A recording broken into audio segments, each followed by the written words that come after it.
लेकिन मार्केट आपकी नीड के हिसाब से परफॉर्म नहीं करती। मार्केट अपनी इकोनॉमिक ग्रोथ के हिसाब से परफॉर्म करती है। हमें प्रॉफिट बुकिंग कब कर लेनी चाहिए कि कुछ भी खरीदना और कभी भी खरीदना जो है इस फिलॉसफी पे काम नहीं कर सकते।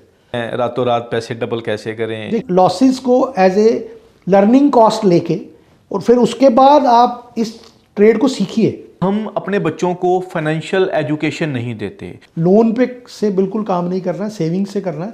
हम अच्छी कंपनीज को कैसे ढूंढें? जानना चाहता हूँ, जब मार्केट गिरती है तब आप क्या करते ये देखिए, हम लोग जब पेनी स्टॉक्स मूव करना शुरू कर दें तो आप ये समझ लीजिए कि एकदम तो मार्केट में मनी फ्लो ज़्यादा आ गया है और दूसरा ये अब इस रैली का एंड होने वाला है। सवाल ये है कि हम कितने अमाउंट से शेयर मार्केट में इन्वेस्ट कर सकते हैं? लेकिन आज का जो यूथ है वो सोशल मीडिया पे, रील्स पे या यूट्यूब पे सुन के इंफॉर्मेशन लेके इन्वेस्ट कर देता है। तो जब मंदी आए तो हम क्या कि बदले में आपको क्या मिला कुछ पता नहीं है। आपने जो बेचा तो किसको बेचा कुछ पता नहीं है। जम्मू कश्मीर की कितनी कंपनी स्टॉक मार्केट में लिस्टेड हैं? नमस्कार, मैं हूं आपका दोस्त प्रिंस वर्मा। हाजिर हुआ हूं आज के पॉडकास्ट को लेकर आपके सामने। आज के पॉडकास्ट का टॉपिक है स्टॉक मार्केट। दोस्तों, जब हम स्टॉक मार्केट के बारे में सुनते हैं तो बहुत से सवाल हमारे मन में उठते हैं, या ये कहें कि बहुत सी भ्रांतियां हमारे सामने आती हैं इसको लेकर। कुछ अलग अलग तरह के विचार हैं। कुछ इसे जुए की तरह देखते हैं, कुछ इसे इन्वेस्टमेंट की नज़र से देखते हैं, कुछ के लिए ये वेल्थ क्रिएशन का जरिया है। लेकिन इसमें ज़्यादातर लोग कामयाब नहीं हो पा रहे। केवल कुछ ही लोग इसमें पैसा कमा पाते हैं। इसमें पैसा कमाने के लिए हम क्या करें? ट्रेडिंग करें, सिप करें, फ्यूचर ऑप्शन लें, कमोडिटी मार्केट में काम करें या म्यूचुअल फंड लें? और मार्केट क्रैश होने पर क्या करें? आज के पॉडकास्ट में हमारी कोशिश है हम आपको stock market, financial education, expense, investment में डिफरेंस, शॉर्ट टर्म व लॉन्ग टर्म इन्वेस्टमेंट के फंडे आदि बहुत सी जानकारियां दे जिससे आप अपनी मनी मैनेजमेंट कर सकें। इन्हीं सब डाउट को क्लियर करने के लिए आज स्टूडियो में हमने इनवाइट किया है स्टॉक गुरु श्री अजय कपूर जी को, जो पिछले 30 सालों से स्टॉक मार्केट से जुड़े हैं और शेर Khan full service broking house के जम्मू कश्मीर के बिजनेस पार्टनर हैं।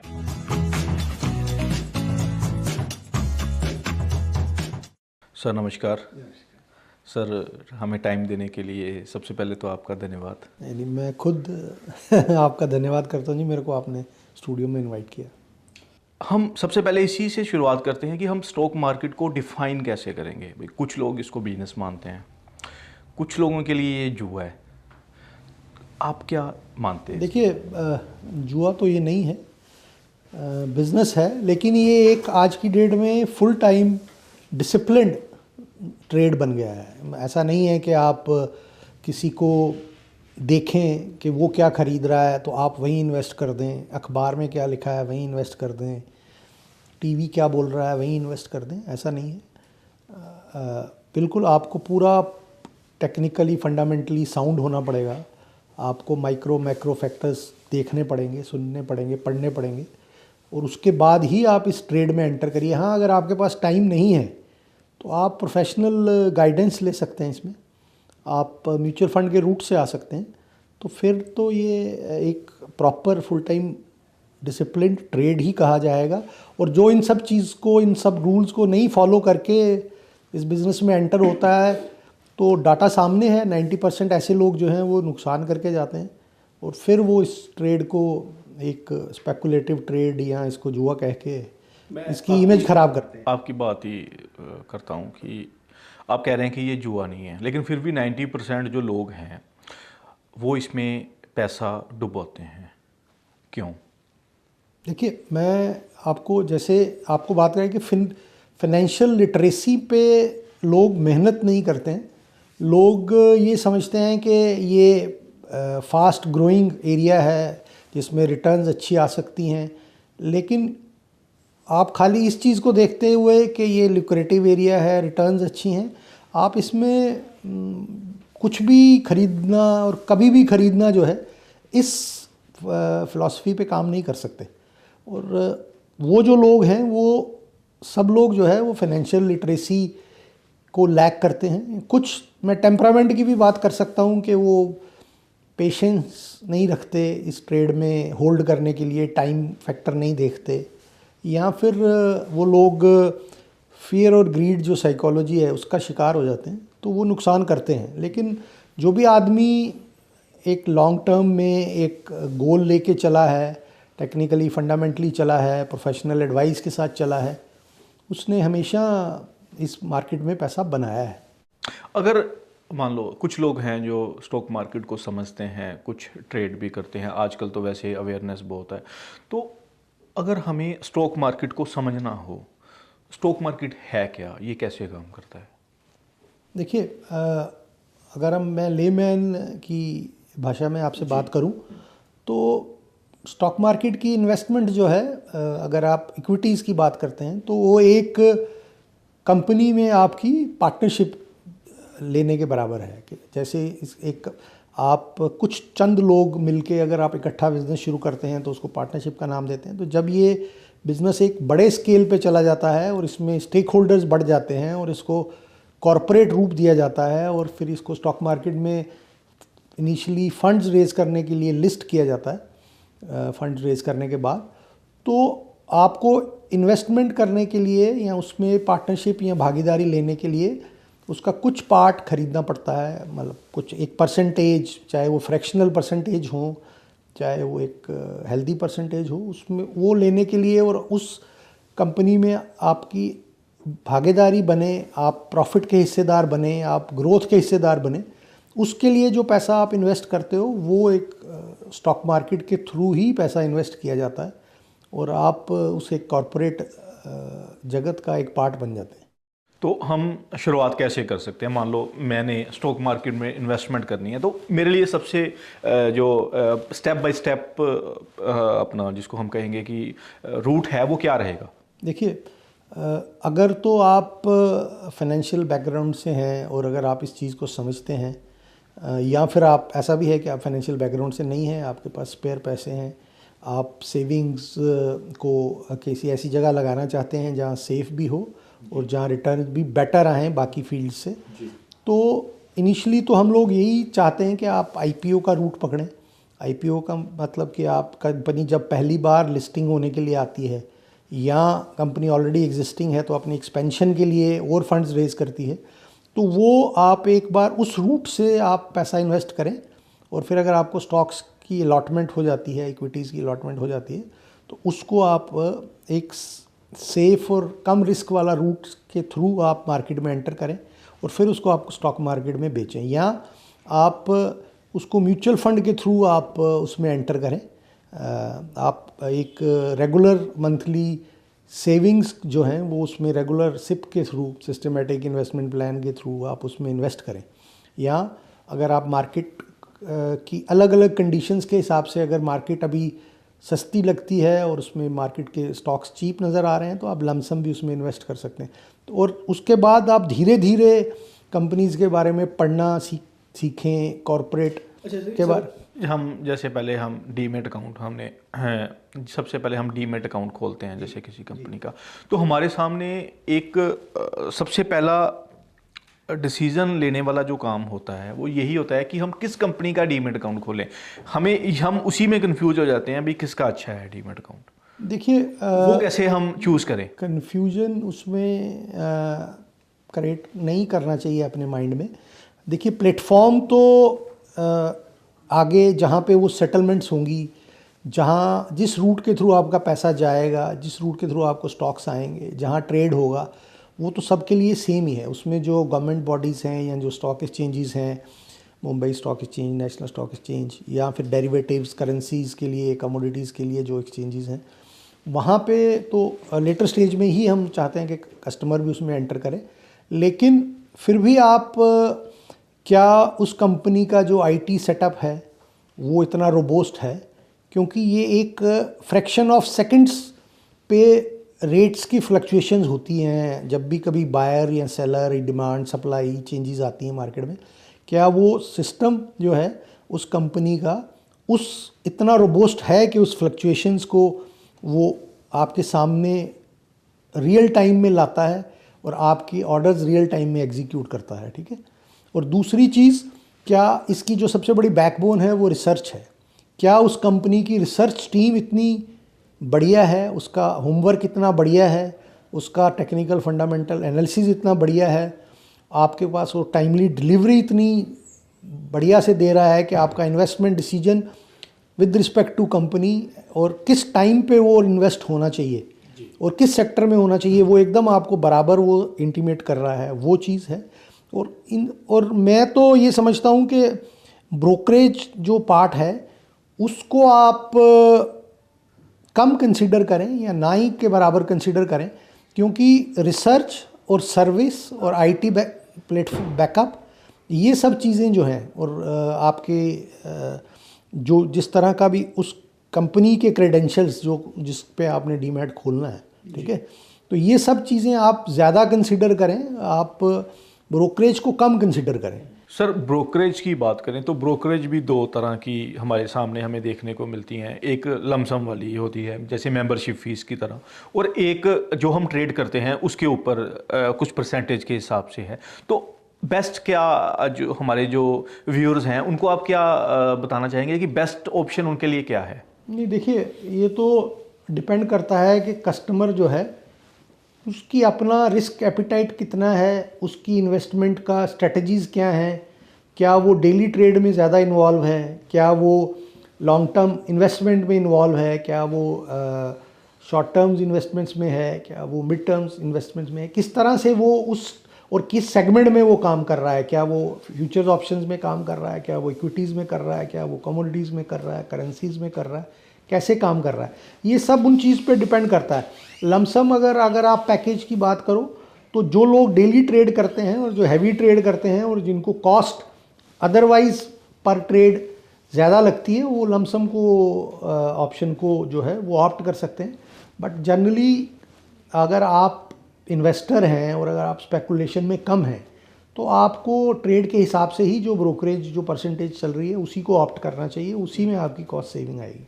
ठीक है सर, हमने डीमैट अकाउंट जो है वो खोल लिया, उसके बाद हम जैसे चूज़ करते हैं मार्केट में, तो मार्केट में हमें 3 तरह के स्टॉक्स जो हैं वो मिलते हैं, large cap, mid cap and penny stocks. Sir, इसको हमें समझाइए कि ये तीनों टर्म्स क्या होती हैं। देखिए, ऐसा है कि एक मार्केट की कैपिटलाइजेशन वर्ड है, जिसका मतलब ये है कि आपकी टोटल कैपिटल में नंबर ऑफ़ शेयर्स कितने हैं आपके, और दूसरा उसकी मार्केट प्राइस क्या है। जब आप इसको नंबर ऑफ़ शेयर्स को मार्केट प्राइस से मल्टीप्लाई करते हैं तो आपकी एक कंपनी की एक वैल्यू का पता लगता है कि उसकी कितनी कैपिटलाइजेशन है, कि उस कंपनी की वर्थ कितनी है, ठीक है। तो वो वर्थ जब हम लोग कैलकुलेट करते हैं, नंबर 1, और नंबर 2 हम उसके वॉल्यूम्स देखते हैं मार्केट में कि आज उसका 5,000 करोड़ रुपए का रोज़ का व्यापार है, उस कंपनी का 2,000 करोड़ का व्यापार है, 6,000 करोड़ का व्यापार है। तो जब ये चीज़ें हम लोग उसकी कंपेयर करते हैं तो पहले तो ये टेक्निकल टर्म्स में है कि ये सब चीज़ें जो हैं, और जब कंपेयर करते हैं तो वो एक कैप लगा देते हैं। फॉर एग्जांपल कि अगर ये 5,000 करोड़ से ऊपर की कंपनी है तो ये लार्ज कैप में है, और अगर ये 5,000 से 500 करोड़ तक की कंपनी है उसकी कैपिटलाइजेशन, तो ये एक मिड कैप में है, और अगर उससे नीचे है तो ये स्मॉल कैप में है। तो ये इस तरह से हम लोग उसको जनरली कैटेगराइज करते हैं, और इसको हम लोग सेफ्टी ऑफ इन्वेस्टमेंट के साथ भी रिलेट करते हैं और रिस्क के साथ भी करते हैं। जनरली जो लार्ज कैप कंपनीज हैं वो आप सेफ समझी जाती हैं, और जो दो उसमें रिटर्न कम है, लेकिन जब भी कभी मार्केट में फॉल आता है तो जब भी पहले रिकवरी आती है तो सबसे पहले लार्ज कैप्स में आती है, ठीक है। और इसी तरह मिड कैप जो हैं वो लेकिन अगर आप बेटर रिजल्ट रिटर्न की बात करें, लेकिन एक फार्मूला सिंपल है इस मार्केट में कि जितना आप रिस्क ज़्यादा उठाएंगे उतना ही आप रिटर्न के लिए, उतना ही आप रिस्क में भी उतना ही जाएंगे। लेकिन स्टिल जो स्टार परफॉर्मर रहे हैं या जो मल्टी बैगर रहे हैं, जो बड़े बड़े मतलब आज अगर आपने उसमें 1 लाख रुपया लगाया फॉर एग्जांपल, और 10 साल में वो आपको 50 लाख, 30 लाख, 20 लाख दे रहा है, तो कुछ गेम चेंजर कंपनीज भी होती हैं ऐसे सेक्टर में, टाइमली आ जाती हैं, उनको ग्रोथ मिल जाती है, उनको उनकी जो मल्टी फ्रोड ग्रोथ आ जाती है, वो एक्सपोर्ट्स में चले जाते हैं या मल्टी फील्ड्स में चले जाते हैं। तो ऐसी कुछ कंपनियां हैं मिड कैप में जो आइडेंटिफाई की जाती हैं और लोग भी कर सकते हैं अपनी पढ़ाई लिखाई से, टेक्निकल स्टडी से। अगर वो लोग उस कंपनीज को ढूंढते हैं और उसमें पैसा डालते हैं तो उसमें रिस्क फैक्टर ज़रूर लार्ज कैप से थोड़ा ज़्यादा है, लेकिन उसमें रिटर्न जो है वो उससे बेटर है। पेनी स्टॉक्स जो हैं वो उसको हम लोग जनरली अवॉइड करते हैं कि उसमें पैसा नहीं डालना चाहिए, लेकिन स्पेकुलेशन की नज़रिए से कई लोग उसमें पैसा डालते हैं कि ये मल्टीफोल्ड होगा, मल्टीप्लाई होगा, लेकिन उसमें उतना ही रिस्क बढ़ जाता है जितना रिस्क हम इन्वेस्टमेंट को एक थोड़ी सी आप ये समझते हैं ग्रीड की नज़र से देखते हैं कि मेरी इन्वेस्टमेंट जो है इतना पैसा मेरे को एक साल में डबल करके दे देगी, तो एक साल में वो पैसा आधा भी रह सकता है, इसके लिए भी हमें तैयार रहना पड़ेगा। तो इसलिए हम लोग यही कोशिश करते हैं कि जब तक आप 100% नहीं 200% श्योर ना हो तो आप पेनी स्टॉक्स में ना जाएं, और अगर जाएं भी तो बहुत अपनी इन्वेस्टमेंट का बहुत थोड़ा सा पार्ट उसमें डालें, बहुत बड़ा पार्ट नहीं डालें। तो कई बार सर हमने देखा भी है जो पेनी स्टॉक हैं वो मल्टी बैगर बन के भी निकले हैं। नहीं, वो बहुत रेयर एग्जांपल्स हैं। अगर आप पेनी स्टॉक फॉर एग्जांपल अगर 5,500-6 हज़ार लिस्टिंग है एनएससी में टोटल कंपनीज़ की, तो अगर उसमें 500-600 कंपनीज़ ऐसी हैं तो एक कंपनी कोई कब निकलेगी, कैसे निकलेगी, ये एक आइडेंटिफाई करना, उसका फील्ड आइडेंटिफाई करना, उसकी ग्रोथ आइडेंटिफाई करना, उसका विजन देखना, उसका सब चीज़ें देखना एक बहुत अपहिल टास्क है। और इसमें बहुत मेहनत की तो बात नहीं की जा सकती, इसमें तो लक फैक्टर मेरे को ज़्यादा नज़र आता है दैन के आप जो है आप इसको टेक्निकली फंडामेंटली और आइडेंटिफाई करके इसमें मल्टी बैगर बना के उसमें से पैसा ले पाएँ। सर हमें इन्वेस्टमेंट जो करनी चाहिए, जैसे मान लो कोई नया बंदा आता है, वो कितना टाइम फ्रेम लेके इस मार्केट में आए, लॉन्ग टर्म इन्वेस्टमेंट का क्या रिज़ल्ट रहता है, शॉर्ट टर्म का क्या रिज़ल्ट रहता है, वो हमारे दर्शकों को थोड़ा सा उसके बारे में आप देखिए, बताएं। अगर तो हर तरह की इन्वेस्टमेंट आपको मार्केट में लेनी चाहिए, बट सबसे ज़्यादा इम्पॉर्टेंट ये है कि आप मार्केट में एंटर कब कर रहे हैं जी। अगर आपने अभी जैसे कोरोना का पीछे टाइम देखा तो कोरोना में कुछ वैल्यूएशंस 2020 में 2008 लेवल तक के रेट्स तक आ गए थे। तो वो जो इन्वेस्टमेंट में जिस टाइम पे किसी ने वहाँ इन्वेस्ट किया तो वो तो एक साल में 150% तक भी उन लोगों ने ग्रोथ ली। बट ये एक लाइफ टाइम में ऐसी 2-3 अपॉर्चुनिटीज़ ही आती हैं मार्केट में जहाँ आप ऐसा पैसा डाल सकते हैं। हाँ, अगर ऐसा पैसा आपने रिटर्न ऐसी देखी है तो एक बार तो मैं वो उस 1.5 साल को मैं मिड टर्म का ही नाम दूंगा, आपको प्रॉफिट बुक करना चाहिए। बट लार्जर प्रोस्पेक्ट से आपको अपना मैक्सिमम पैसा जो है 50-60% पैसा तो मैं चाहता हूँ कि आप लार्ज कैप में ही डालें। क्यों? एक तो उसकी कैपिटलाइजेशन बड़ी है, उसकी सेक्टर अच्छा है, उसका इंडेक्स में उसकी पार्टिसिपेशन है, इंडस्ट्री में वो लीडिंग है अपने, तो ये सब चीज़ें देख के। और दूसरा उसमें लिक्विडिटी का कोई इशू नहीं है। जब आप चाहेंगे जितना पैसा आप चाहेंगे उतना पैसा आप इंस्टेंटली कैश करके आप सेकेंड डे या ट्रेडिंग साइकिल के हिसाब से सेकेंड डे या थर्ड डे जो है उसको एनकैश कर सकते हैं। हाँ, आपने लेकिन ये है कि अगर लार्ज कैप में जो आप पैसा डालेंगे उसको आपको एक 5 साल 10 साल 15 साल कुछ इतना मिनिमम होराइजन अपनी नीड्स के हिसाब से फिक्स करना चाहिए कि ये मेरे को 5 साल में किसी प्रॉपर्टी लेनी है या बच्चे की स्टडीज़ हैं या बच्चे की शादी है या मेरी अपनी रिटायरमेंट है। इतना सबर तो सर हमारी सोसाइटी में रहा ही नहीं आजकल। नहीं, आपकी बात सही है, बट इसके अलावा चारा कोई नहीं है। अगर आप आजकल तो हमें मोबाइल में रीलें मिलती हैं, रातों रात पैसे डबल कैसे करें। देखिए, वो सब एक ट्रैप्स हैं, वो सब एक स्कैम्स हैं। सबसे उसमें मिसलीडिंग क्या है कि वो लोग आपको फिक्स रिटर्न या गारंटीड रिटर्न्स की बात करते हैं और वो ऐसी रिटर्न इस स्टॉक मार्केट में नहीं है। आप पेशेंस इसमें है, आप मल्टीप्लाइंग इफेक्ट इसमें देख सकते हैं। 10 साल 5 साल 15 साल कंपनी कैसी है, सेक्टर कैसा है, माइक्रो फैक्टर्स कैसे हैं, इकोनॉमी कैसे परफॉर्म कर रही हैं, ग्लोबल फैक्टर्स कैसे हैं, वो सब चीज़ें हैं।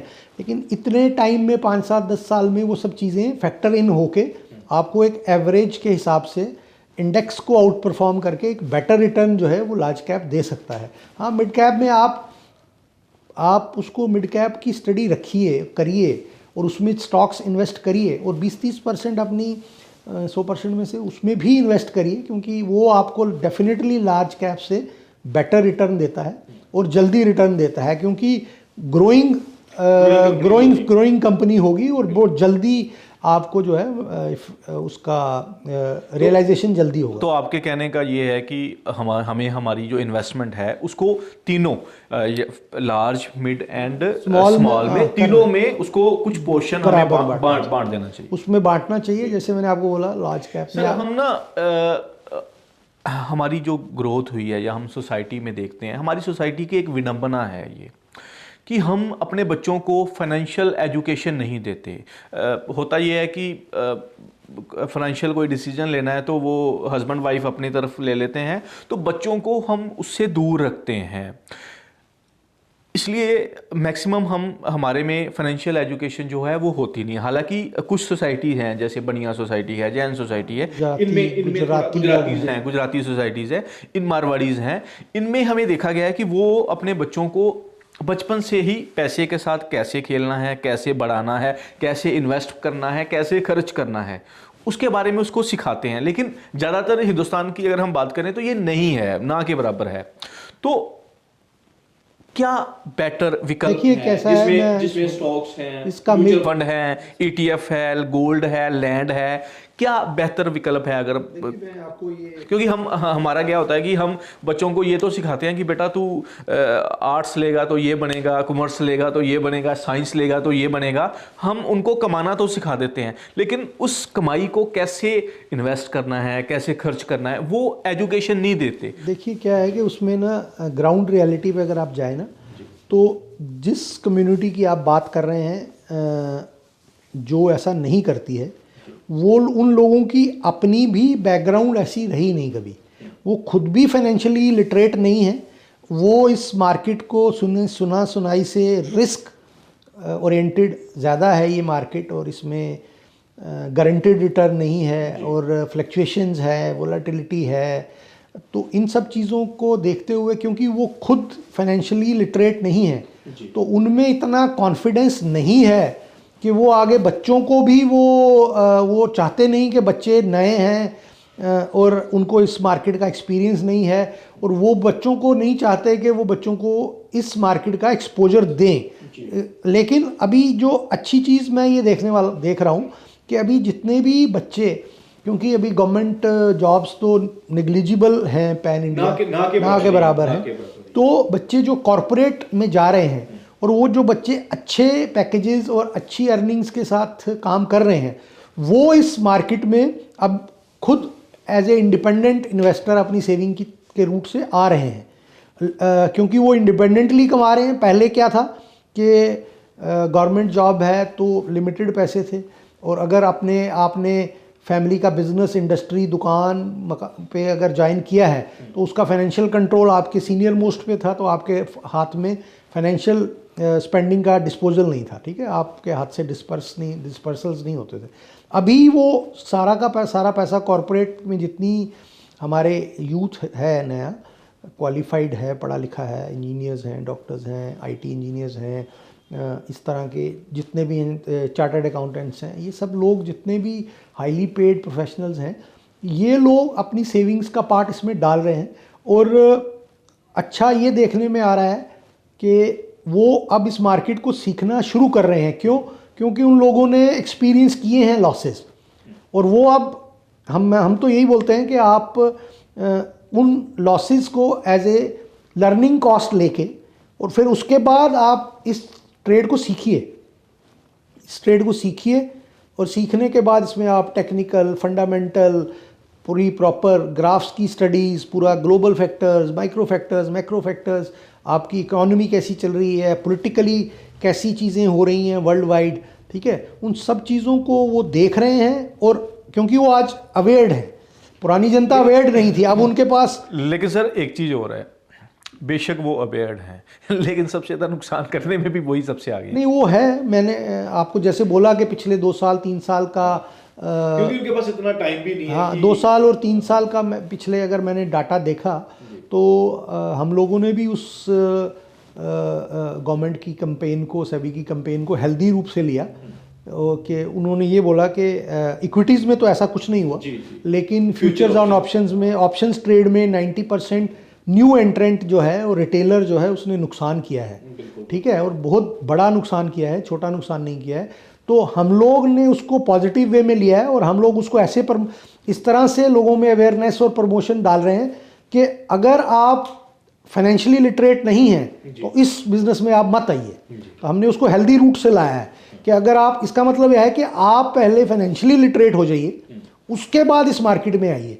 हाँ, लेकिन अगर आप इतने लाइफ में बिजी हैं तो फिर आप इस मार्केट में डायरेक्ट मत आइए, या तो पोर्टफोलियो मैनेजर्स के थ्रू आइए, या एएमसी जो हमारे म्यूचुअल फंड्स हैं या तो उनके थ्रू आइए, या ब्रोकिंग हाउसेस के कुछ स्ट्रक्चर्ड प्रोडक्ट्स हैं जिसमें आप कम पैसे से, क्योंकि पोर्टफोलियो मैनेजमेंट जो है वो अभी सेबी के रूल के हिसाब से 50 लाख से कम टिकट साइज में आप नहीं कर सकता एक आदमी, तो आप छोटे स्ट्रक्चर्ड प्रोडक्ट्स हैं, कुछ एडवाइजरीज हैं, कुछ ब्रोकिंग। लेकिन सर प्रोडक्ट्स भी इतने सारे हैं कि आदमी उसी को ही लेने में कंफ्यूज हो जाता है कि मैं कौन सा लूँ। नहीं, उसमें देखिए आज की डेट में इतनी ट्रांसपेरेंसी है कि उस पर्टिकुलर प्रोडक्ट पे आपकी कॉस्ट क्या आ रही है, उसमें लॉक इन पीरियड्स कितने हैं, उसमें मैनेजमेंट एक्सपेंसेस कितने हैं, उस पर्टिकुलर स्ट्रक्चर प्रोडक्ट की इन्वेस्टमेंट किस किस सेक्टर में कितने कितने परसेंटेज के हिसाब से और किस किस कंपनी में लग रही है, ये सारी चीज़ें एज पर सेबी नॉर्म्स आजकल सबको डिस्क्लोज करनी पड़ती हैं और ये इतनी ट्रांसपेरेंसी मेंटेन करनी पड़ती है। तो ये सारी इंफॉर्मेशन मार्केट में अवेलेबल है, आप उसको देख के ही पैसा लगाएं। सर अगर आपने इन्वेस्ट करना हो तो आप क्या क्या चीज़ें खुद अपने लिए देखेंगे ताकि हमारे दर्शक ये जान पाएं कि वो भी उस चीज़ का ध्यान रख सकें? देखिए, मैं तो ये है कि पहले अपनी 2 चीज़ें, एक मैंने चीज़ को डिस्कस करना थोड़ा शायद छूट गया मेरे से, मैं फिर भी उस पॉइंट पे आना ही था मेरे को, कि सबसे पहले तो जो आपका पैसा है, या जो मेरा पैसा भी है, या आपका भी है, या किसी रिटेलर का, या किसी इवन बड़े HNI बड़े इन्वेस्टर का भी है, सबसे पहले आपने अपना सेविंग्स का पैसा ही डालना है, इसमें बोरोड पैसा नहीं डालना है। बड़े लोग लोन लेके भी पैसा नहीं, वो कभी नहीं डालना है। देखिए, सबसे बड़ी उसमें टेक्निकल प्रॉब्लम क्या है कि आपको इंटरेस्ट और EMI तो रेगुलरली भरनी है लोन में, ठीक है, लेकिन मार्केट आपकी नीड के हिसाब से परफॉर्म नहीं करती, मार्केट अपनी इकोनॉमिक ग्रोथ के हिसाब से परफॉर्म करती है। तो एक तो आप उसमें से रेगुलर रिटर्न नहीं ले पाएंगे कि आप मंथली EMI या इंटरेस्ट दे पाएँ, और दूसरा जब आपके यहाँ आपने लमसम लोन लिया है और एक फिक्स पीरियड आपने रखा है कि इस पीरियड पे मैं आपका लोन पूरा दे दूंगा, हो सकता है उस पीरियड में कुछ ऐसे मार्केट की कंडीशंस हों कि आपके मार्केट में आपकी इन्वेस्टमेंट उतना ग्रो ही ना करी हो जितना आपका लोन का इंटरेस्ट बन गया हो, तो फिर वो आपका प्रेशर आपके ऊपर बिल्टअप हो जाएगा, आप लॉस में बेचोगे और जेब से पैसा डाल के उसमें काम करोगे। एक तो लोन पे से बिल्कुल काम नहीं करना है, सेविंग्स से करना है, और सेविंग्स को भी आपने इस तरह से स्प्लिट करना है कि लॉन्ग टर्म नीड्स की कुछ पोर्शन जो है वो लॉन्ग टर्म नीड्स की तरफ से उसको एलोकेट करना है, कुछ मीडियम टर्म्स की तरफ करना है, कुछ जो है आपने म्यूचुअल फंड्स में पैसा डालना है, ठीक है, और बाकी थोड़ा बहुत आप जो है आप उसको लर्निंग एक्सपीरियंस समझ लीजिए, फाइनेंशियल लिटरेसी की तरफ काम करते हुए लाइव मार्केट में उसका एक्चुअल एक्सपीरियंस लीजिए। तो अपनी स्टडी के हिसाब से, टेक्निकल फंडामेंटल्स के हिसाब से, इकोनॉमिक ग्रोथ के हिसाब से, सेक्टोरियल ग्रोथ के हिसाब से, गवर्नमेंट पॉलिसीज़ के हिसाब से, ग्लोबल सिचुएशंस के हिसाब से आप थोड़ा थोड़ा 10% पैसा आप ऐसा भी रखें जिससे आप पेनी स्टॉक्स में और मिड कैप्स में कभी कभी डबल कर सकें, या आपको हर टाइम 100% इन्वेस्टेड मत रहिए, कभी अपॉर्चुनिटी का भी वेट करिए कि अभी जैसे कोई ऐसी नेगेटिव न्यूज़ आ गई, तो नेगेटिव न्यूज़ में आपको जब लगता है कि एक हेल्दी करेक्शन मार्केट में आ गई है, तो वो इकट्ठा पैसा उस टाइम पे भी आप और कोशिश करिए कि उस टाइम पे आप परफॉर्मिंग स्टॉक्स में और लार्ज कैप्स में ही डालिए, क्योंकि जैसे मैंने आपको बोला कि जब भी मार्केट बाउंस करती है तो सबसे पहला स्टॉक्स जो हैं वो लार्ज कैप्स ही वापस मूव करते हैं, तो मिड कैप्स उसके बाद आते हैं, और जब पेनी स्टॉक्स मूव करना शुरू कर दें तो आप ये समझ लीजिए कि एकदम तो मार्केट में मनी फ्लो ज़्यादा आ गया है, और दूसरा ये अब इस रैली का एंड होने वाला है।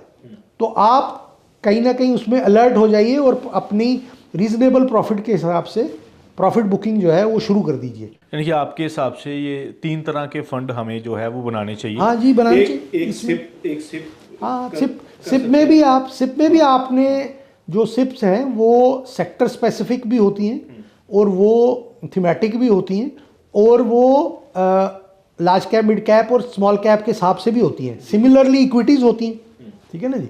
तो आपने जो म्यूचुअल फंड्स में करना है उसको भी इसी तरह से स्प्लिट करना है, और लमसम करिए। जैसे अपॉर्चुनिटी कॉस्ट है, अपॉर्चुनिटी अगर आपके पास आ रही है, कभी मार्केट कभी किसी न्यूज़ की वजह से गिरी है और वैल्यूएशन चीप है, तो आप लमसम भी पैसा उसी तरह डिवाइड करिए, और इक्विटीज़ में भी पैसा जो है आप इसी तरह ही डिवाइड करिए। और बाकी जो फ्यूचर ऑप्शंस या कमोडिटीज़ या करेंसीज़ की बात है, वो एक या तो हम लोग कभी अगले किसी डिस्कशन में ले पाएंगे, अदरवाइज़ वो एक प्रोफेशनल फील्ड है। उसमें हम लोग जनरली कस्टमर को नए कस्टमर को हम लोग जो या रिटेलर को या हार्ड अर्न जिसने पैसा कमाया है और जिसका एक टारगेट है लाइफ में, एक गोल है कि इस टाइम पे मेरे को इतना पैसा चाहिए और मेरे को इतना पैसा उसमें लगाना, मेरा रियलाइज़ हो और मैं अपने गोल को अचीव कर पाऊँ, उसको हम लोग जनरली ये बोलते हैं कि आप जो है अभी फ्यूचर्स और ऑप्शन में एंटर मत करिए। हाँ, ये है कि अब सीखने के लिए या स्पेकुलेशन के लिए या हैजर्स के लिए, इस तरह एक्सपोर्टर्स के लिए थोड़े अमाउंट से शुरुआत कर सकते हैं। हाँ, शुरू करिए, जिससे आपको कोई फर्क ना हो। हाँ नहीं, थोड़े अमाउंट से आप कर सकते हैं, और आपको एटलीस्ट सीखने के लिए मैंने आपको आगे भी ये बात करी कि आप 10% पैसा ऐसा रखिए जो आपको अगर थोड़ा बहुत स्टकअप भी हो जाता है, थोड़ा रिटर्न ज़्यादा भी दे देता है, कभी रिटर्न ज़्यादा कम भी दे देता है, कभी उसमें लॉसेस भी छोटे बियर करने पड़ जाते हैं, तो एटलीस्ट उसको आप लर्निंग कॉस्ट मान के, तो आप उस पैसे को जो है वो 10% अपने उस पैसे को थोड़ा सा आप उसमें रखिए, ताकि आप, सबसे इम्पोर्टेंट ये है कि आपको मार्केट से अवेयर भी रहना है कि globally corporate wise, sector wise चीज़ें कैसे डेवलप हो रही हैं, कैसे काम कर रही हैं, कैसे ग्रो कर रही हैं, कौन सा सेक्टर आगे काम करने वाला है या नहीं है, या गवर्नमेंट की पॉलिसीज़ किसको फेवर कर रही हैं, किसको नहीं फेवर कर रही। तो ये सब चीज़ें जो है उन सब के लिए अवेयर रहने के लिए वो जो 10% पैसा है वो उसको आप रखिए, और इसमें आप उसके साथ आप रेगुलर थोड़ा सा धीरे धीरे डबल करते रहिए, ताकि आप एक खाली किताबें पढ़ना और ग्राफ स्टडी करना और कॉरपोरेट रिजल्ट्स देखने से ही आप खाली एक प्रोफेशनल और एक सक्सेसफुल इन्वेस्टर नहीं बन सकते, ट्रेडर नहीं बन सकते, जब तक आपके उसका एक्चुअल और लाइव एक्सपीरियंस मार्केट में ना लें। मुझे आपकी एक बात बहुत अच्छी लगी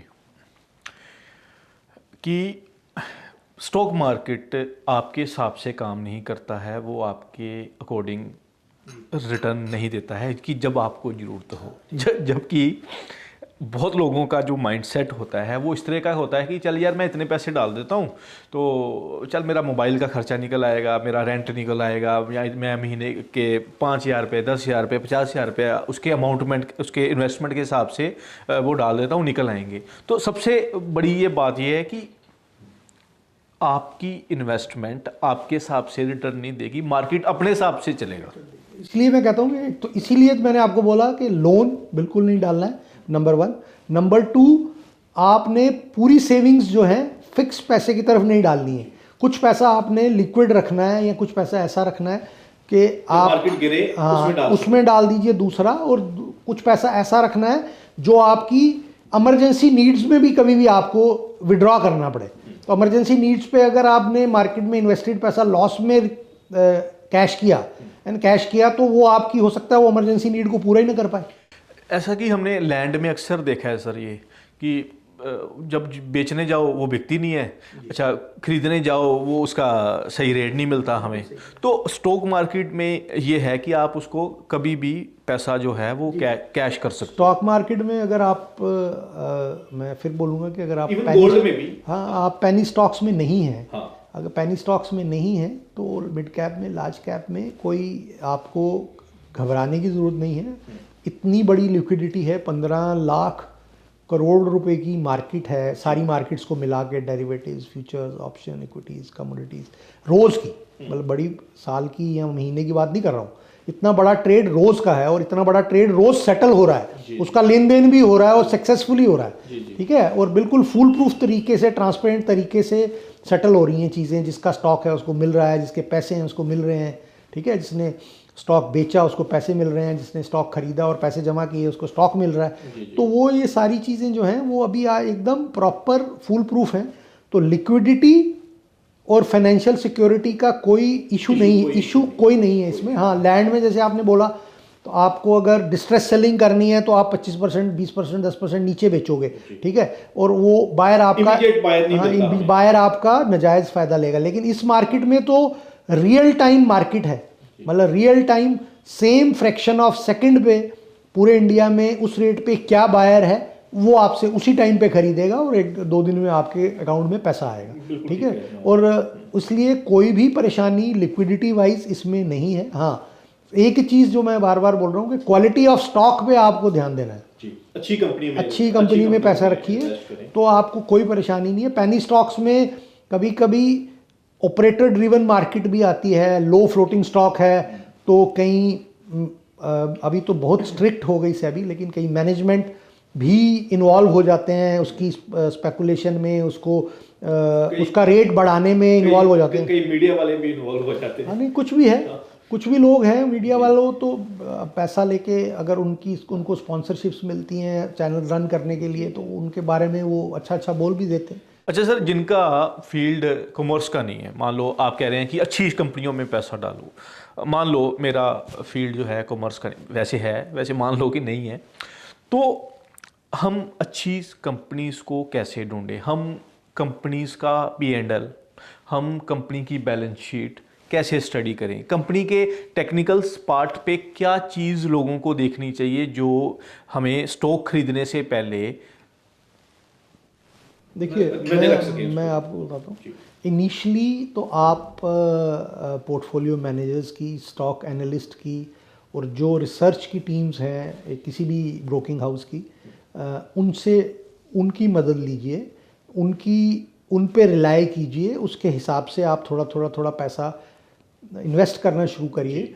उनसे सीखिए कि कैसे किया जाता है, किन पैरामीटर्स को हम लोगों ने देखना है, कौन सी रेशोज़ हमने देखनी है, कौन से पैरामीटर्स देखने हैं, प्राइस देखनी है, EPS देखनी है, बीटा देखना है, उसकी PE रेशो देखनी है। जो डिफरेंट टेक्निकल टर्म्स हैं जो कि रिसर्च वाला आदमी, पोर्टफोलियो मैनेजर। ये क्वेश्चन आपसे इसीलिए पूछा कि जितने जो भारी भरकम शब्द आपने अभी बोले हैं ये आम आदमियों को समझ नहीं आते। नहीं, ऐसा तो आपसे ये गुजारिश है कि देसी भाषा में हमें ये समझाएं। नहीं, देखिए, ये देसी भाषा तो ये हो सकती है कि आपकी एक कंपनी कितना प्रॉफिट कमा रही है।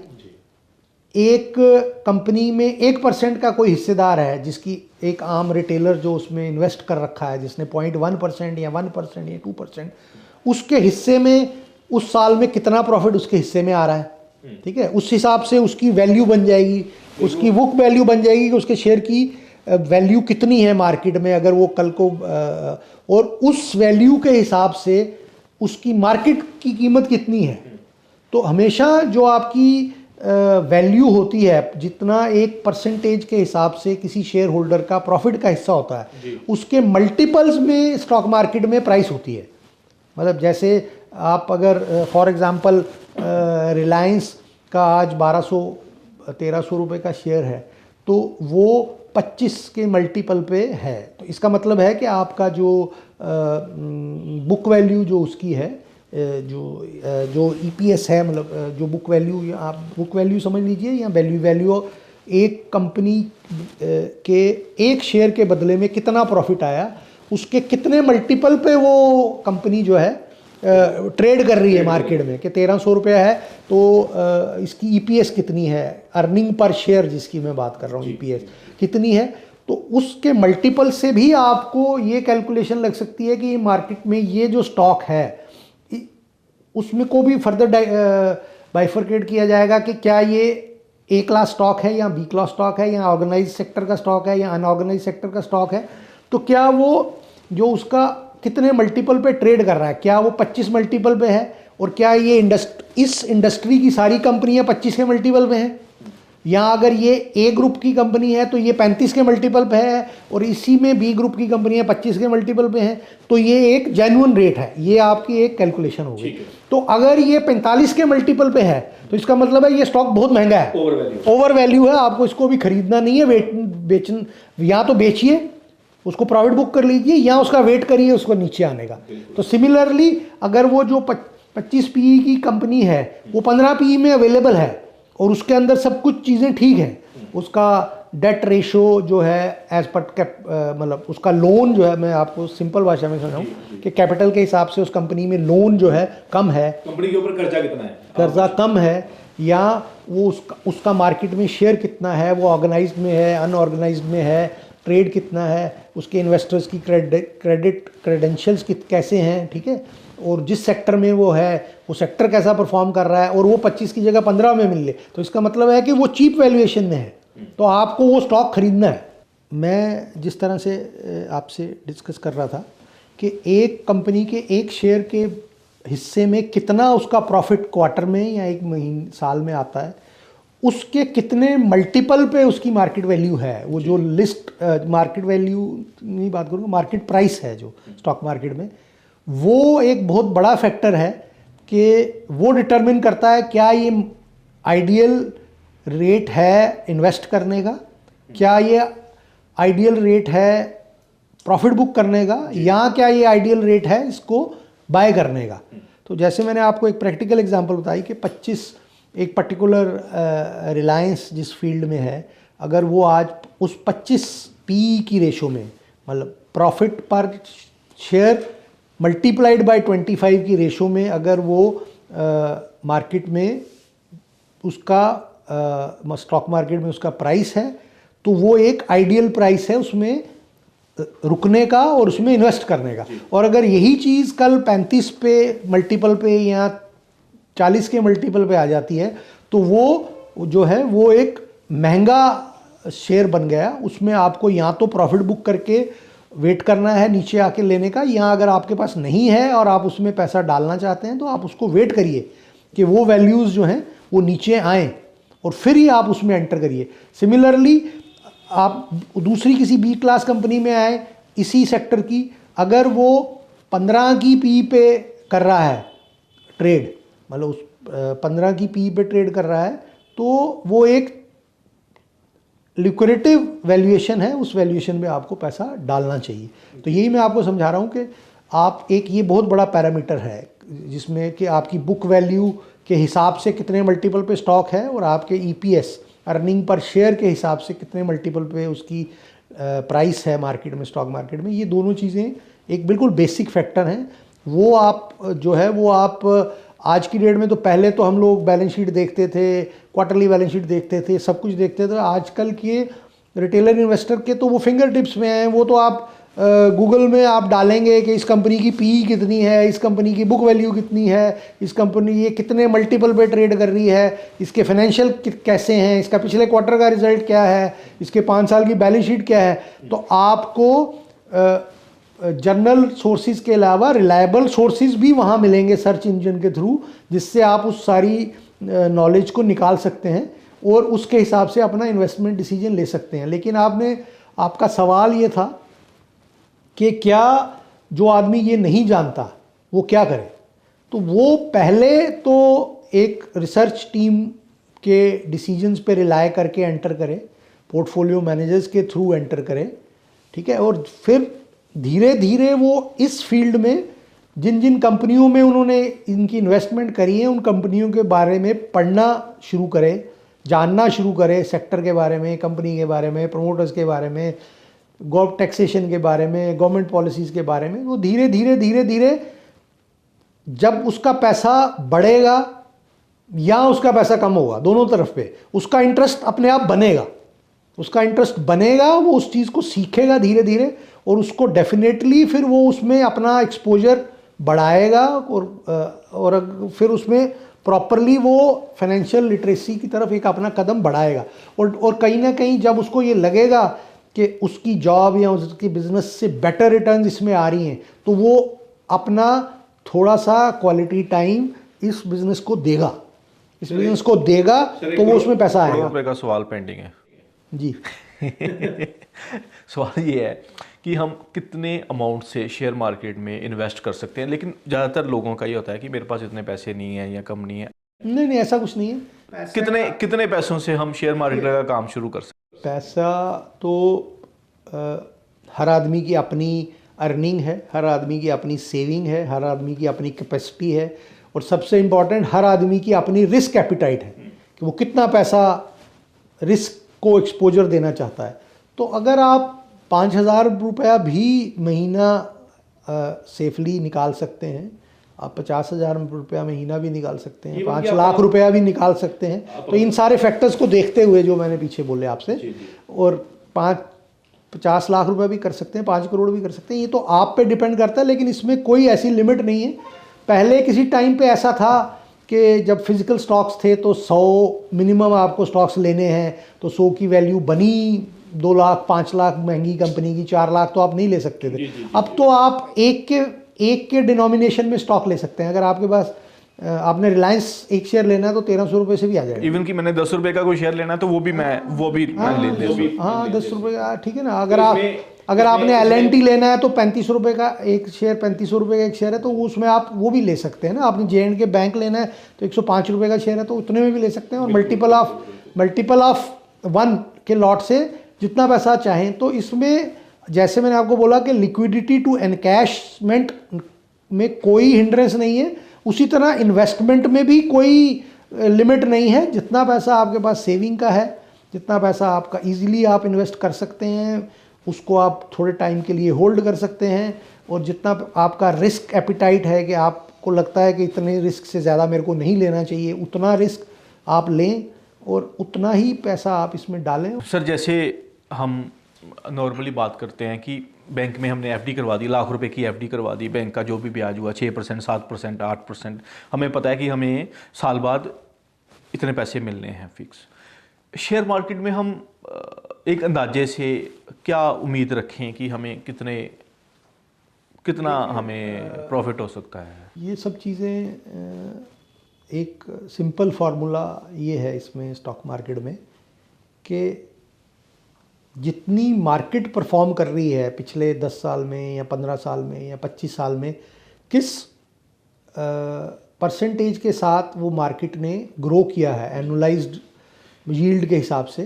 एनुअलाइज्ड यील्ड का मतलब कि अगर आपका एक साल में 100 था, अगले साल में अगर वो 116 हुआ, तो दूसरे साल में 116 पे कितने आए, है ना, 132-33 आए, तो तीसरे साल में 132 पे कितने आए।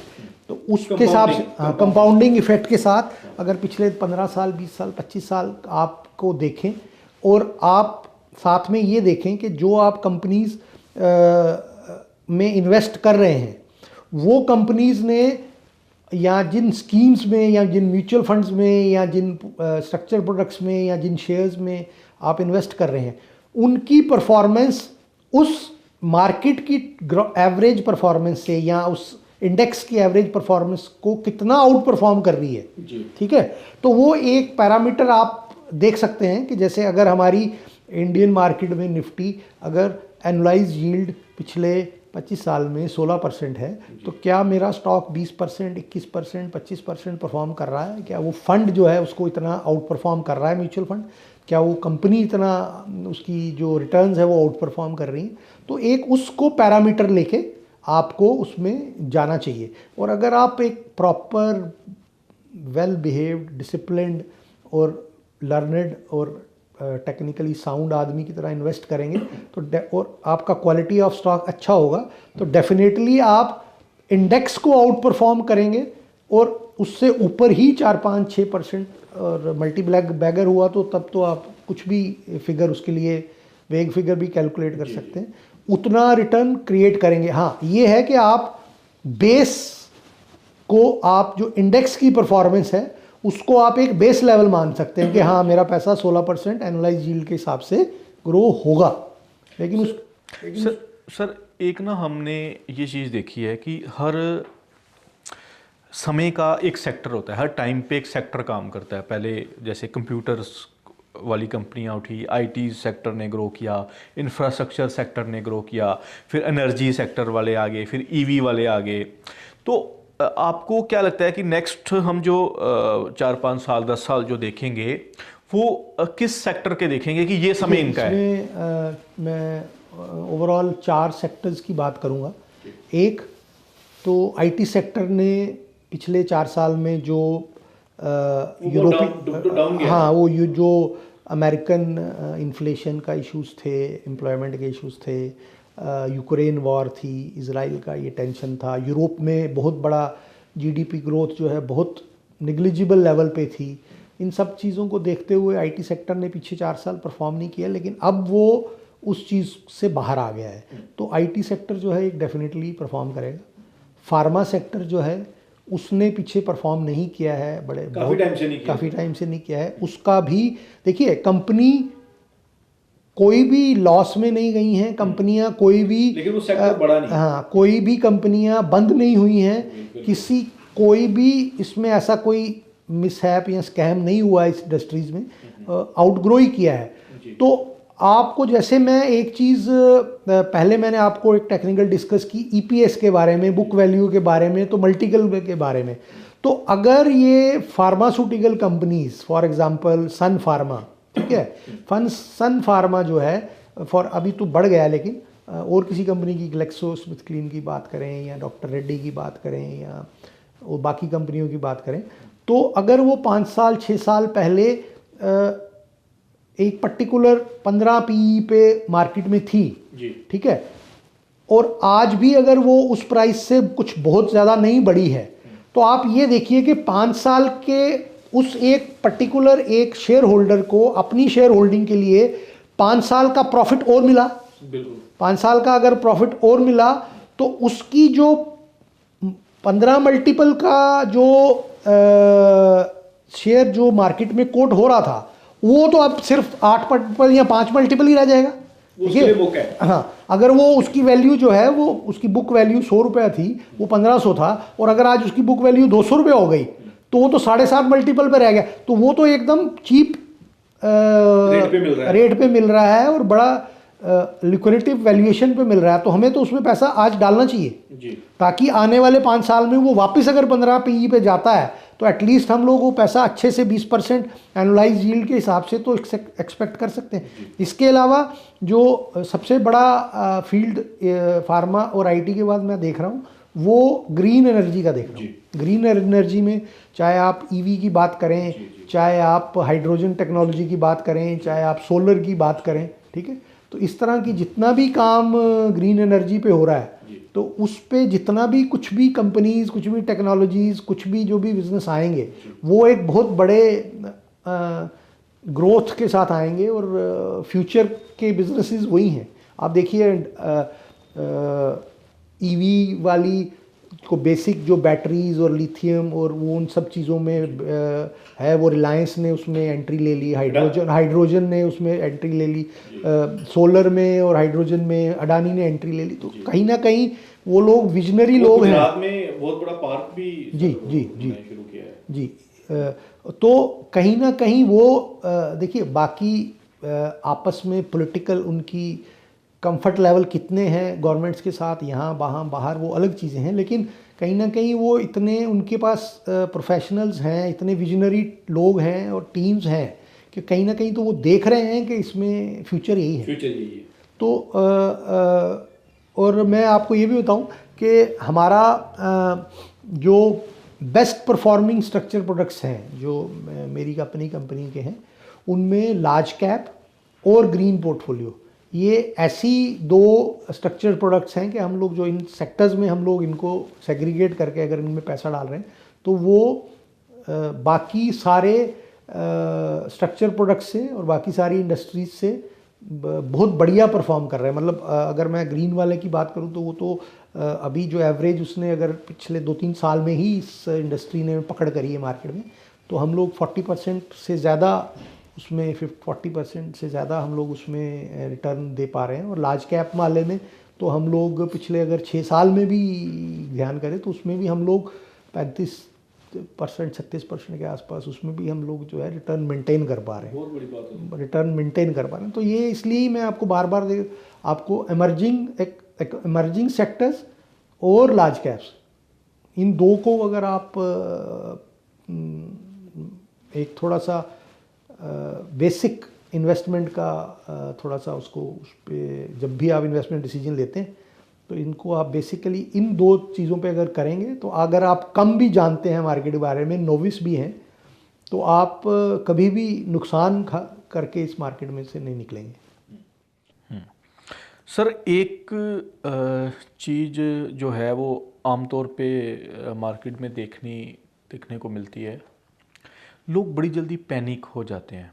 जैसे हमने मंदी की हम बात करें तो मंदी हमने 2008 की डाउनफॉल देखा, 2016 का देखा, कोविड में देखा, 2020 में। जैसे मार्केट नीचे गिरती है लोग अपना जो स्टॉक्स हैं वो बेचना शुरू हो जाते हैं, पैनिक हो जाते हैं। तो जब मंदी आए तो हम क्या करें? ये एक जनरल रिटेलर की साइकोलॉजी है। इसमें मैं तो एक ही चीज़ बोलूँगा, जितना वो नॉलेज इस मार्केट में रखता है, जितना फाइनेंशियली लिटरेट है, उतना ही वो सेफ रह पाएगा और उतना ही अपना मेंटल लेवल और पेशेंस लेवल को मेंटेन कर पाएगा जब भी कभी कभी फॉल मार्केट में आते हैं। और ज़रूरी नहीं होता कि फॉल्स जो हैं वो आपको लॉसेस ही देके जाते हैं, वो इक्विवेलेंट आपको अपॉर्चुनिटीज़ भी देते हैं इन्वेस्टमेंट के लिए, आगे बढ़ के आने के लिए। ठीक है, यानी कि मंदी को हम सिर्फ फॉल ना देखें, हाँ, लॉस एक मौका देखें, हाँ, उसकी अपॉर्चुनिटी उसको देखें उसमें पैसा डालने के लिए। और हाँ, ये बात तो है कि आप जिन जिन कंट्रीज़ में उनका इम्पैक्ट ज़्यादा है तो वो लोग अगर as a financial institutions, foreign institutions दूसरी कंट्रीज़ में इन्वेस्टेड हैं तो अपने आप को वो सेव करने के लिए या रिडम्पशन प्रेशर को लेने के लिए या अगर कस्टमर्स, देखिए कभी भी मंदी आएगी तो जिन लोगों का पैसा इन्वेस्टेड है तो वो कहीं ना कहीं वो भी इंस्टीट्यूशंस पे प्रेशर करते हैं जी कि मेरे को मेरे पैसे की वापसी चाहिए, कि मेरे को ये लग रहा है कि ये मेरा पैसा जिस यहाँ ग्रो किया हुआ है मैं इसी पे विड्रॉ कर लूँ, मेरे को ये पैसा जो है अभी रिटेन नहीं करना है, जब मार्केट अच्छी होगी तो करना है। तो ये जब प्रेशर डोमेस्टिक इंस्टीट्यूशंस पे आएगा, म्यूचुअल फंड्स पे आएगा, फॉरेन इंस्टीट्यूशंस पे आएगा, फॉरेन इंस्टीट्यूट्स पे आएगा तो और इन्वेस्टर्स पे आएगा, तो वो प्रेशर तो मार्केट पे आएगा। और उस प्रेशर पे अगर आप प्रॉपर तरीके से सेफ गार्डेड तरीके से क्वालिटी स्टॉक्स में आप इन्वेस्टेड हैं तो उसके दो तरीके हैं, या तो अगर आपकी क्वालिटी एकदम बढ़िया है और उसमें कोई तकलीफ नहीं है तो आप इन्वेस्टेड रहिए, नहीं तो मैं आपको उसी पे बात कंप्लीट करता हूँ। दूसरी चीज़, आपको लगता है कि आप इस पे आप नहीं रहना चाहते, आप इसको इनकैश करना ही करना है, चाहे पैनिक में आके करना है, पेशेंस लूज करके करना है, लोगों की बातें सुन के करना है कि मार्केट पता नहीं कहाँ चली जाएगी, रहेंगे नहीं पैसे, ख़त्म हो जाएंगे। तो उसमें दो तीन चीज़ें हैं कि अगर आप बहुत ज़्यादा पैनिकी हैं तो पैसा निकाल के आप डेट फंड्स में डाल दीजिए जहाँ 9-10% पैसा रिटर्न जनरेट करेगा, और जब आपको लगता है कि मार्केट ने टेक ऑफ किया वापस डाल दीजिए। या अगर उससे भी बेटर रिटर्न आपको जाननी है तो there are certain safe sectors में आपको एक सेक्टर की मैं बात करूं तो वो FMCG सेक्टर है। देखिए जब भी मंदी आई है तो FMCG सेक्टर में कभी भी आप मंदी नहीं देखेंगे जी। देखिए आप घर में जितना भी ग्रॉसरी आपका आ रहा है या टॉयलेटरीज आ रही हैं, साबुन है, कुछ भी है, खाना खाएंगे ही आप अपना, तो ये सब चीज़ें क्या हैं कि वो सेक्टर्स बिल्कुल या तो गिरते नहीं हैं या बिल्कुल कम गिरते हैं उस टाइम पे भी, जिस टाइम पे, तो वो सेफ सेक्टर्स, वहाँ से पैसा निकाल के आप सेफ सेक्टर्स में डाल दीजिए। और जब आपको लगता है कि मार्केट अब बॉटम आउट कर गई है और अब मार्केट यहाँ से वापस चलना शुरू करेगी तो वहाँ से निकाल के, या डेट फंड्स में है तो डेट फंड्स में निकाल के आप वापस इसमें डाल दीजिए, या अगर आप सेफ सेक्टर्स में पार्क हुए हैं तो वहाँ से निकाल के वापस इसमें डाल दीजिए। लेकिन पैनिक में पैसा निकालेंगे, लॉस करके अगर आप उसको एनकैश करेंगे और उसको कहीं यूज कर लेंगे तो फिर आप मैं उस पर भी आता हूँ, फिर आप जब मैं ये जानना चाहता हूँ, जब मार्केट गिरती है तब आप क्या करते हैं? देखिए हम लोग बेस्ट अपॉर्चुनिटी का इंतज़ार करते हैं, बेस्ट अपॉर्चुनिटी का इंतज़ार करते हैं। जैसे अभी आपको मैं बताऊं कि जैसे अभी रिसेंटली इंडिया की जो वैल्यूएशंस हैं वो सडनली बहुत बढ़ गई, ठीक है। अपनी खाली हमारी ईपीएस जो है वो उसके हिसाब से मार्केट प्राइस जो है वो कंपनी की नहीं देखी जाती, वो इंडेक्स की भी देखी जाती है कि एवरेज का सब कंपनीज़ ने क्या कमाया और उन कंपनीज़ की पी रेशो क्या है, और जो इंडेक्स में 50 कंपनियाँ हैं या 30 कंपनी हैं उनकी पी रेशो की एवरेज रेशो क्या है। तो हम लोग भी अपनी हाईएस्ट पी रेशो पे चले गए, तो 25-26 की रेशो पे, लेकिन वो रेशो अब जो है वो 21 पे आ गई है। तो हम लोग भी ये चीज़ देखते हैं कि अगर अब यहाँ से टर्न अराउंड आ गया है तो हम लोग वहाँ से फिर वो जो है वो वापस इन्वेस्टमेंट करते हैं। हाँ, हम पैनिक में आके ऊपर सारा सेल नहीं करते। अगर उसमें कुछ ऐसे सेक्टर्स हैं जिसमें हमें लगता है कि अच्छी रिटर्न आ गई तो हम प्रॉफिट बुक करते हैं, फिर उसको वेट करते हैं और फिर उस लेवल का वेट करते हैं कि जिस लेवल पे हमें लगता है कि अगर अब वैल्यू जो अपनी, जैसे मैंने आपको स्टॉक्स की एग्जांपल दी, 25 पी है और 15 पी है तो क्या डिफरेंस है लेने का। तो अगर अब वो 25 पी से हमारी निफ्टी 20-21 पी में आ गई है तो ये हमारी एंट्री का पॉइंट शुरू हो गया है। तो हम लोग वापस उस अपॉर्चुनिटी को, यानी कि जब मार्केट गिरती है तो आप और खरीदते हैं। मार्केट गिरती है हम खरीदते हैं, लेकिन हम हर फॉल पे नहीं खरीदते। हम लोगों ने पिछले 2 साल का बॉटम आउट देखा है। बॉटम आउट के साथ हमने ये भी देखना है कि आज के प्रॉफिट में 2 साल का जो रेट था वो 2 साल पुराने प्रॉफिट के हिसाब से था, उसमें 2 साल का प्रॉफिट और जुड़े, बिल्कुल ठीक है ना। अगर अब वो रेट आ गया है तो इसका मतलब है कि अब उसमें एंट्री बन गई है। उसमें हमारे पास अगर टाइम खराब भी है तो हमारे पास वो ग्रोथ का लेवल बीच में स्कोप तो है। अगले 2 साल में वो और 2 साल प्रॉफिट कमाएगा तो हमें 4 साल का गैप कवर करने के लिए और ग्रोथ लेने के लिए हमारा स्टॉक बन जाएगा। तो टेम्परेरी, अगर आप देखिए, आप कभी भी बेस्ट प्राइस, टॉप प्राइस पे तो बेच नहीं पाएंगे और बॉटम पे तो ले नहीं पाएंगे। तो कहीं ना कहीं तो आपको एवरेज आउट करना पड़ेगा बेचने के लिए भी और लेने के लिए भी। तो हमेशा मैंने आपको जो बात करी वही दोबारा बोल रहा हूँ कि फॉल को कभी भी लॉस बुक करने के लिए और एग्जिट के लिए मत इस्तेमाल करिए, उसको एज ए अपॉर्चुनिटी इस्तेमाल करने के लिए भी इस्तेमाल करिए। हाँ, उसको as a opportunity to reenter या as a opportunity to invest भी करिए। सिमिलरली टॉप लेवल पे एंट्री कभी मत करिए, उसको आप opportunity to get book profit करिए। देखिए, एक जनरल रिटेलर की एक टेंडेंसी रहती है, जब बाजार गिर रहा है तो पता नहीं कहाँ चला जाएगा, कहाँ चला जाएगा, मैं तो अभी बहुत मेरे पैसे ना खराब हो जाए, मैं तो एंटर नहीं करता। और जब बढ़ता जाता है तो वो बोलता है यार अभी तो बहुत दूर जाएगा, मैं क्यों बेचूं। तो कभी भी ये दोनों स्ट्रेटजीज गलत है। ऊपर आपको अगर रीजनेबल प्रॉफिट मिल गया है, कंपनी की वैल्यूएशंस ज़्यादा महंगी हो गई हैं, निफ्टी ज़्यादा महंगी हो गई है, तो आपको उस पर प्रॉफिट बुक करना है। और हाँ, हो सकता है कि आपको लगे कि उसके बाद मार्केट थोड़ा सा और ऊपर चली गई। जैसे मान लो हमने कोई शेयर 100 रुपये के ऊपर खरीदा है, वो 125 हो जाता है, 130 हो जाता है। वैसे सर, नॉर्मली हमें प्रॉफिट बुकिंग कब कर लेनी चाहिए कि जिसमें आपको लगता है कि यार अब ये इससे निकल जाना चाहिए? ये sector to sector, company to company, performance to performance, profit to profit of the company, उसका जितने भी क्वार्टरली रिजल्ट्स आ रहे हैं, उसकी जितनी भी फ्यूचर गाइडेंस आ रही है, इन सब चीज़ों को देखना है। कुछ कंपनीज हो सकता है 30% प्रॉफिट पे चल रही हो, कुछ 10% पे चल रही हो, कुछ 20% पे चल रही हो। तो डिफरेंट सेक्टर्स हैं, डिफरेंट प्रॉफिटेबिलिटी लेवल्स हैं, डिफरेंट वो डेट इक्विटी रेशो में उन लोग ट्रैप्ड हैं, वो कंपनियां ट्रैप्ड हैं या नहीं हैं या ईज में हैं, वो सब चीज़ें देख के ही हमें देखना है।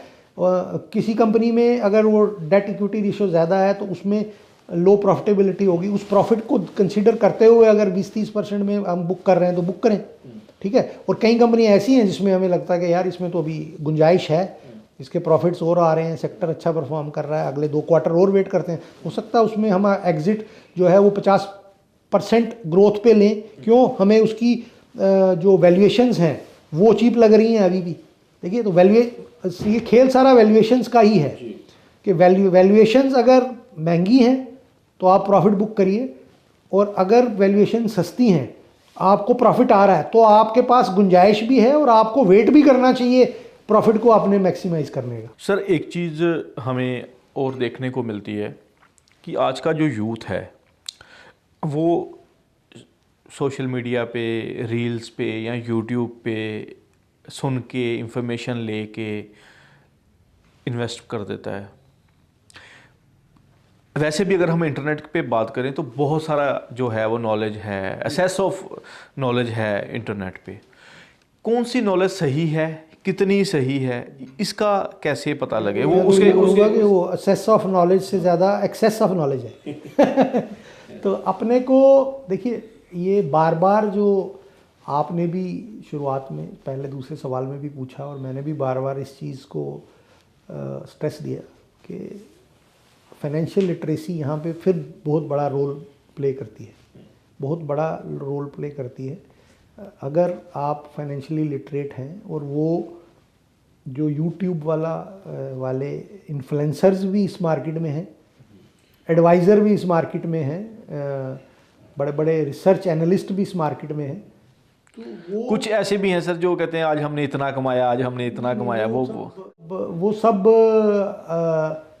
अपने लिए अर्निंग सोर्स बनाने वाले ज़्यादा हैं और आपको कमा के देने वाले कम हैं। तो वो बहुत सारे इलीगल, हालांकि अब तो सेबी ने काफ़ी उस पर रिस्ट्रिक्ट किया है कि आपको, अगर आप एडवाइज़र भी हैं तो आप रजिस्टर होइए, बट इतनी जनता, इतने लोग, इतना देश, इतनी स्टेट्स हैं कि अभी भी वो कुछ ऐसे एलिमेंट्स हैं मार्केट में कि आपको वो रिटर्न का झांसा दे के आपको ट्रैप करते हैं।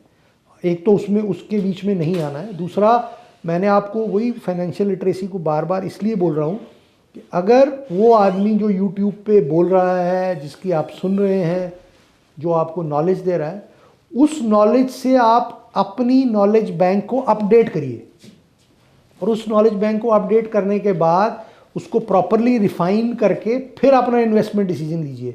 कभी भी आंखें बंद करके वो क्या बोल रहा है, उसने क्या बोला और उसके हिसाब से क्या आपको ले लेना चाहिए, जो वो बोल रहा है वो ले लेना चाहिए, या वो जो ट्रेडिंग कॉल दे रहा है उसी को इंट्राडे ट्रेड में उसी में इन्वॉल्व हो जाना चाहिए, या जो स्टॉक वो बता रहा है कि ये मल्टीफोल्ड है, आपने नॉर्मल स्टॉक में 20% क्यों लेते हैं, ये तो 117% बढ़ता है साल में, इसको ले लीजिए। ये सब चीज़ें जो हैं, आपको ट्रैप में नहीं आना है, आपको अपनी फाइनेंशियल नॉलेज अपडेट करनी है, उसके कंपैरिजन देखने हैं, peer comparison with the other companies देखना है, peer comparison with in sector देखना है, ठीक है। वो सब चीज़ें देखने के बाद आपने फाइनेंशियल डिसीजन लेना है। हाँ, ये बात है कि उसमें आपको टाइम देना पड़ेगा, उसमें आप ये बहाना लगा के कि मेरे पास टाइम नहीं है इसलिए मैंने उसको सुन के डिसीजन ले बिना देखे मैंने इन्वेस्ट कर दिया और अब लॉस हो गया, ये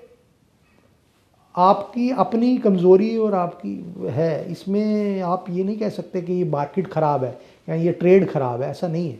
सर, हम 100 साल पुरानी बात करते हैं, द ग्रेट डिप्रेशन, 1929 की मंदी। उस वक्त भी ये कहा जाता है कि अमेरिका में बहुत ज़्यादा इन्वेस्टमेंट्स का हो गया था, हर बंदा इन्वेस्ट कर रहा है, इवन कि इन्वेस्टमेंट जो है वो बोरो करके लगा रहा है, पैसा लगा रहा है। अभी भी अगर हम देखें, कोविड के बाद देखें, तो मार्केट में इन्वेस्टमेंट का फ्लो बहुत ज़्यादा है। हर आदमी को देखें, मैक्सिमम लोगों को देखें तो वो इन्वेस्ट कर रहा है। तो क्या हम किसी मंदी की तरफ है हमें हमारे जाने की? उसके दो एस्पेक्ट हैं। एक एस्पेक्ट ये है कि स्टॉक मार्केट ही हमारे हिसाब से भी और लोगों के हिसाब से भी और एनालिस्ट के हिसाब से भी उससे बेटर रिटर्न देने वाला प्रोडक्ट मार्केट में अवेलेबल नहीं है। एक तो ये रीज़न है, ठीक है। गोल्ड एक साइक्लिक, उसमें टाइम के हिसाब से एक साइक्लिक उसमें फ्लक्चुएशंस या ग्रोथ आती है। अभी वो 35-37,000 था, वेरी रिसेंटली 2-3 साल में वो 75,000 पे हो गया। तो और अब हम लोग उसमें बहुत बड़ा ग्रोथ नहीं देख पा रहे, तो अभी उसमें बहुत बड़ा पैसा पार्क होने के चांसेस नहीं है, ठीक है। अब इसी तरह रियल एस्टेट है, उसमें लिक्विडिटी का इशू है, उनकी प्राइसेस इतनी बढ़ गई हैं कि एक नॉर्मल रिटेलर, जिस तरह मैंने बात करी, वो 5,000, 50,000, 5 लाख, 50 लाख कुछ से भी शुरू कर सकता है। उसकी पहुंच से वो चीज़ें बाहर हो गई हैं। अपनी जेन्युइन नीड के अलावा, जिसमें उसको घर बनाना है, इसके अलावा वो ट्रेड के लिए इतने बड़ी इन्वेस्टमेंट्स वो नहीं कर पाता, और वो कोई ऐसा है नहीं रियल एस्टेट में कि आप फ्रैक्शंस में पैसा डालेंगे तो उसमें आपको कितनी सेफ्टी तो रहेगी नहीं उसमें, कि अगर आप फ्रैक्शंस में पैसा डाल रहे हैं या जॉइंटली डाल रहे हैं या कुछ तरह डाल रहे हैं। और तीसरी चीज़, बैंक एफडीआर्स जो हैं, अगर आप पोस्ट टैक्सेशन इंटरेस्ट की बात करें तो आपकी रिटर्न्स जो हैं वो आप अगर आप अपनी इन्वेस्टमेंट में ऐड करें तो वो पैसा डीवैल्यू हो रहा है, वो पैसा एडिशन नहीं हो रही है आपके पैसे में। और एक तो रुपी डेप्रिसिएशन है, एक प्राइस इन्फ्लेशन है, और एक आपकी इन्फ्लेशन बहुत ज़्यादा है, वो बीट नहीं कर, हाँ, वो उसकी रिटर्न्स जो है उसको बीट नहीं कर पा रही। तो आ जाके फिर सबको एक यही मार्केट दिख रही है कि इसी में पैसा है। और ऐसा नहीं है कि इसके हेल्दी साइंस नहीं है, इसके हेल्दी साइंस हैं। मैं आपको बड़ी रीसेंट अगर डेवलपमेंट बताऊं तो 2020 में टोटल 5 बिलियन या 40-50 हज़ार करोड़ के आसपास एफएफआईज ने बेचा। तो आपने देखा मार्केट का कितना ख़राब हाल हुआ। मार्केट की रेट्स जो हैं वो 10 साल 12 साल पुराने आ गए, ठीक है। लेकिन अभी रिसेंटली अगर आपने देखा, ये मार्केट वैल्यूएशंस बेशक हाई भी थी और ग्लोबली कह सकते हैं कि थर्ड वर्ल्ड वार जैसी डेवलपमेंट्स हो रही थी, आईटी सेक्टर डिप्रेशन में था, जीडीपी ग्रोथ यूरोप में है नहीं, वो लोग रिसेशन में हैं, इन्फ्लेशन ने अमेरिका का हाल ख़राब किया है, ठीक है। इन सब चीज़ों को देखते हुए भी अगर अक्टूबर में 1,20,000 करोड़ मतलब में उन्होंने बेचा तो आपकी मार्केट ने तो हार्डली रिएक्ट किया, क्योंकि रिटेल इन्वेस्टर जो हैं वो काफ़ी आ गए हैं। हाँ, रिटेल इन्वेस्टर आ गए हैं। वो चाहे वो डायरेक्ट रूट से आए हैं, चाहे वो सिप के रूट से आए हैं, जो कि अभी 26-27 हज़ार करोड़ रुपया जो है वो महीने का सिप के थ्रू आ रहा है, चाहे वो लमसम के थ्रू आ रहा है, चाहे वो रिटेलर डायरेक्ट मार्केट में आ रहा है।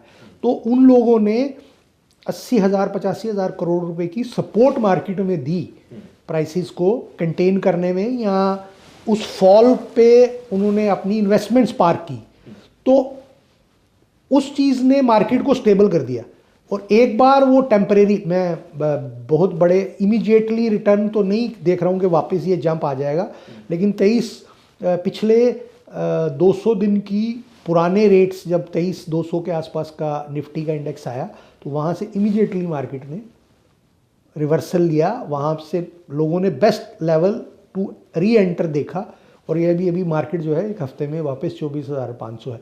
डेफिनेटली अभी क्वार्टरली हमारे रिजल्ट्स इतने अच्छे नहीं हैं कि हम लोग उस पीई को क्या है सपोर्ट कर पाएँ, उस पीई को हम लोग अच्छी वैल्यूएशन के हिसाब से देख पाएँ। 1-2 क्वार्टर में अभी हम लोग और थोड़ा मार्केट में पेन देख रहे हैं, बट वो पेन, फिर मैं वही बोलूँगा कि वो पेन है आपको मार्केट में री एंटर करने की अपॉर्चुनिटी देगी। तो इसी तरह नवंबर में भी ऐसा ही हुआ। नवंबर में जब मार्केट जो है 23,200 में आई तो फॉरेन जो इन्वेस्टर्स थे उनको ये लगा यार हमारे से तो ट्रेन छूट गई। इंडियन जो इन्वेस्टर था, रिटेलर या जो डोमेस्टिक इंस्टीट्यूशन था, वो तो स्मार्ट निकला, हम बेचते रह गए और उन्होंने नीचे से सारा माल खरीद लिया। तो अब तो हमें महंगा मिलेगा, अब वो उनकी री एंट्री हो गई है। और दूसरी चीज़, जैसे हरियाणा और महाराष्ट्र में पॉलिटिकली डेवलपमेंट जो हुई, उससे उनको लगा कि ये 5 साल तो स्टेबल निकलेंगे गवर्नमेंट के, और हो सकता है कि अगले 5 साल भी स्टेबल रहें। तो उससे भी इन्वेस्टर का कॉन्फिडेंस बढ़ता है, ठीक है। फॉरेन इन्वेस्टमेंट वालों का कॉन्फिडेंस बढ़ता है, तो वो लोग वापस री एंटर हो रहे हैं इस मार्केट में। तो पैसा बढ़ने से सबसे बढ़िया ये हुआ है कि हमारी जो डिपेंडेंस थी फॉरेन फंड्स पे वो कम हो गई। और वो अगर मतलब ऐसा बोला जाता था कि जी न्यूयॉर्क में बाज़ार में छींक आती है तो बुखार इंडिया को चढ़ जाता है, वो चीज़ से हम लोग अभी बाहर निकल रहे हैं कि हमारी उन पर डिपेंडेंसी कम हो रही है। हमारा अपना इन्वेस्टर तैयार हो गया। हाँ, अपना इन्वेस्टर तैयार हो गया, अपने पास फंड्स आ गए, हमारी मार्केट हेल्दी हो गई, हम लोग उन शॉक्स को अब अच्छे से लेना शुरू हो गए। तो ये सब चीज़ें, हाँ, ये चीज़ के पैसा, देखिए आपने ये बात बहुत ठीक बोली कि पैसा बहुत ज़्यादा आ रहा है, ये कहीं मंदी की तरफ तो नहीं जा रहा। ये मंदी की तरफ जाना शुरू हो गया था, मार्केट हमारी मैच्योर थी। अगर हमारा 26,800 के आसपास निफ्टी का इंडेक्स गया, वहाँ पे वैल्यूएशन 25-26 की हुई, तो ऑटोमेटिकली उसमें सेल आई और वो 26,800 की जगह 23,200 होके हमने ऑलमोस्ट 15% के आसपास टेक्निकल फॉल देखा। ठीक है, 15% में हमारे स्टॉक्स जो हैं, इंडेक्स स्टॉक्स को अगर आप छोड़ दें तो बाकी स्टॉक्स में 25% 30% की गिरावट आई और हमें वो स्टॉक्स उतने ही सस्ते मार्केट में मिले। तो वहाँ से फिर वो वापस मार्केट ऊपर की तरफ चल पड़ी। तो ये वो जो चीज़ आपने मंदी बोली, ऐसे फेजेस आएंगे जब बहुत सारा पैसा बहुत कम शेयर्स के पीछे फॉलो करेगा तो प्राइसेस ताबड़तोड़ बढ़ेंगी, लेकिन अपने को उसमें विजिलेंट रहना है। जहां अपनी रिटर्न अच्छी दिखी, सेफ दिखी और हमारे जो पैरामीटर्स हैं, जो रेशोज़ हैं, वो महंगी नहीं हो गई बहुत ज़्यादा या महंगी होने वाली हैं, तो अपना प्रॉफिट बुक करके आप सेफली बैठ जाइए और उस अपॉर्चुनिटी का वेट करिए कि मार्केट्स वापस रिएक्ट करें और आप वापस री एंटर करो। ये ऐसा नहीं है कि आप उसमें इन्वेस्टेड रहें। जो सर एक नया सेक्टर है जिसमें यूथ बहुत इन्वॉल्व है, उसका नाम है coins, digital currency, virtual currency, कई सारे जो हैं वो कॉइन्स, बिटकॉइन्स जैसे वो चल रहे हैं। तो आजकल ये बड़े ट्रेंड में है, इसमें बहुत सारे लोगों ने पैसा लगाया है, यंग जनरेशन ने खासकर लगाया है, कईयों ने कमाया है, कईयों ने डुबाया है। तो इसके बारे में थोड़ा सा हमें एजुकेट करें। देखिए, मैं इसमें हम लोग बहुत सारे हमारे इन्वेस्टर जो हैं हमारी स्टॉक मार्केट के, वो हमसे राय लेते हैं, पूछते हैं, कुछ ने पैसा लगाया भी है, लेकिन हमारी राय उन सबको यही है कि ये एक अभी अनरेगुलेटेड फील्ड है। मतलब इसमें कोई गवर्नमेंट तो टैक्स ले रही है इसके ऊपर। देखिए, गवर्नमेंट तो लॉटरी पे भी टैक्स लेती है, गवर्नमेंट तो रेस कोर्स पे जो घोड़े दौड़ते हैं उस पर भी टैक्स लेती है ना। तो वो सब, इसने उस ट्रेड को उसी कैटेगरी में डाल दिया है कि ये एक लॉटरी का ट्रेड है। ठीक है ना, विद दी वार्निंग कि ये एक लॉटरी का ट्रेड, जैसे सिगरेट के हाँ, मतलब ये एक विद दी वार्निंग उन्होंने उस ट्रेड में डाल दिया है कि 40% आपसे टैक्स लिया जाएगा। अल्टीमेटली उनका शायद टारगेट यही है कि हम लोग इसको बंद करें और अपनी डिजिटल करेंसी चालू करें, लेकिन वो मीनवाइल वो इस अपॉर्चुनिटी को नहीं लूज करना चाहते कि इसके ऊपर हम लोग टैक्स भी जो आ सकता है वो इवन कि ये देखा गया है, हाँ, इवन कि ये देखा गया है कि जैसे ही अमेरिका में ट्रंप जीतता है तो जो बिटकॉइंस के रेट हैं वो काफ़ी ऊपर चले जाते हैं। देखिए, उसमें कॉइन्स के जो रेट हैं, ये रीज़न है कि उसमें जो उसका एक सबसे बड़ा एसोसिएट है एलन मस्क, उसने कभी ऐसा बोला था कि ये जो मेरे जो जितने भी बिजनेसेस हैं, जैसे टेस्ला कार, हाँ, टेस्ला कार है, या जितने भी मेरे स्पेस का बिजनेस है, या जितने मेरे बाकी बिजनेस है, मोबाइल का बिजनेस है, ये बिजनेस है, वो business है, मैं उसमें इसको as a digital currency accept करना शुरू करूँगा। तो वो क्योंकि वो उसी की पार्टी और he being associate, close associate of Trump, वो पावर में आ गए, तो एक सेंटिमेंट था जो बूस्ट हो गया वहाँ पे। लेकिन देखिए, बिटकॉइन तो एक फिर थोड़ी सी सक्सेस स्टोरी है, लेकिन स्टिल मैंने आपको यही बोला कि वो अनरेगुलेटेड ट्रेड है। किसको आप पैसा, हजारों लाखों कॉइन हैं। हाँ जी, ऐसे 5,000 से 6,000 कॉइन मार्केट में आ गए। बट देखिए, आप एक ग्रीड में आके अगर आदमी फंस रहा है, आंखें बंद कर रहा है, तो वो नुकसान का भागीदार वो खुद ही है। आप किसको पैसा दे रहे हैं आपको पता नहीं है। एक ऐप है, उसमें आपने पैसा ट्रांसफ़र कर दिया, हो गया। किसको पैसा गया कुछ पता नहीं है। कोई क्या उसमें रेगुलेटरी बॉडी है जिसने कोई रूल रेगुलेशन बनाया है, किसी को कुछ पता नहीं है। उसके बदले में आपको क्या मिला कुछ पता नहीं है। आपने जो बेचा तो किसको बेचा कुछ पता नहीं है। आपने वो पैसा लेना है तो आपने वो पैसा लेना है तो किससे लेना है कुछ पता नहीं है। और एक दिन आप सुबह सो के उठते हैं, आपकी ऐप बंद होती है, तो आपका ना पैसे का, आप किसको जाके कंप्लेंट करेंगे इसका भी कोई पता नहीं है। क्यों? क्योंकि रेगुलेटरी बॉडी नहीं है, गवर्नमेंट के कोई रूल्स रेगुलेशन ही नहीं है, तो कहाँ जाएंगे आप। और लेकिन ये सब, इन सब बिटकॉइन की आड़ में बहुत सारी फेक क्रिप्टो करेंसीज भी आ गई हैं और बहुत सारे इस फील्ड को ल्यूक्रेटिव ट्रेड समझ के कि जैसे बिटकॉइन कॉइन $1 लाख का हो गया तो हम भी बिटकॉइन लॉन्च करते हैं, डिजिटल बिटकॉइन जैसी डिजिटल करेंसी लॉन्च करते हैं तो हमारा भी कुछ ना कुछ कल को बन जाएगा, पूरी दुनिया से इन्वेस्टमेंट आ जाएंगी। तो ये लेकिन वो और उसकी आड़ में क्या हुआ है कि बहुत सारे फेक आइडेंटिटीज मार्केट में खड़ी हो गई जो आपको रिटर्न कमिट कर रही हैं कि जी देखिए $1 का अगर $1 लाख हो सकता है तो हम आपको महीने में 15% रिटर्न, 15% एक महीने की रिटर्न देंगे, आपको 6 महीने में डबल करेंगे, आपको साल में डबल करेंगे, आप पैसे दीजिए। और लोग उसमें फंस रहे हैं। इसमें सर कुछ ऐसे हैं जो रोज के पैसे दे रहे हैं। हो सकता है लेकिन हम लोग अपने हर क्लाइंट को, हर कस्टमर को, हर पूछने वालों को यही बोल रहे हैं कि इस ट्रैप में मत आइए और मत आइए। ठीक है सर, अगर हम जम्मू कश्मीर की बात करें तो जम्मू कश्मीर की कितनी कंपनी स्टॉक मार्केट में लिस्टेड हैं? जम्मू कश्मीर के लिए तो कुछ भी नहीं है जी, अभी 2-3 कंपनीज हैं। एक तो जेके बैंक पहले आया था, फिर वो सर्वेश्वर फूड वाले हैं और एक डेंप्रो हैं, वो अच्छा काम कर रहे हैं। तीन कंपनी हैं अभी हैं। देखिए यहाँ पॉलिटिकल टर्मोइल था, यहाँ टेररिज्म था, यहाँ पॉपुलर गवर्नमेंट्स नहीं थी, यहाँ डेवलपमेंट्स नहीं थी, जॉब्स नहीं थी, इंफ्रास्ट्रक्चर नहीं था। तो इन सब चीज़ों में जब तक ये इंडस्ट्री नहीं थी कुछ बहुत बढ़िया, तो इन सब चीज़ों में जब तक यहाँ ओवरऑल डेवलपमेंट नहीं होगी, कॉरपोरेट सेक्टर ग्रो नहीं करेगा, तो कहाँ से लोग अपना ऐसा इंस्टीट्यूट खड़ा कर पाएंगे कि जो क्वालिफाई करे मार्केट से पैसा लेने के लिए। तो अगर वो क्वालिफाई नहीं कर रहा तो बेचारा पैसा कैसे लेगा? इन फ्यूचर भी लगता है कोई कंपनी शायद पाइपलाइन में। देखिए अभी क्या है, पॉलिटिकल डेवलपमेंट्स कैसे काम करती हैं। सेंटर तो सीरियस है डेवलप करने के लिए।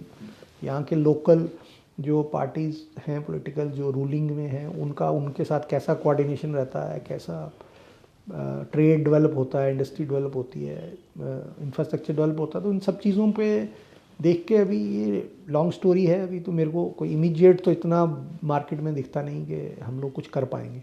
चलो सर, प्रोफेशनली तो बहुत सारी बातें आपके साथ आज हमने कर ली।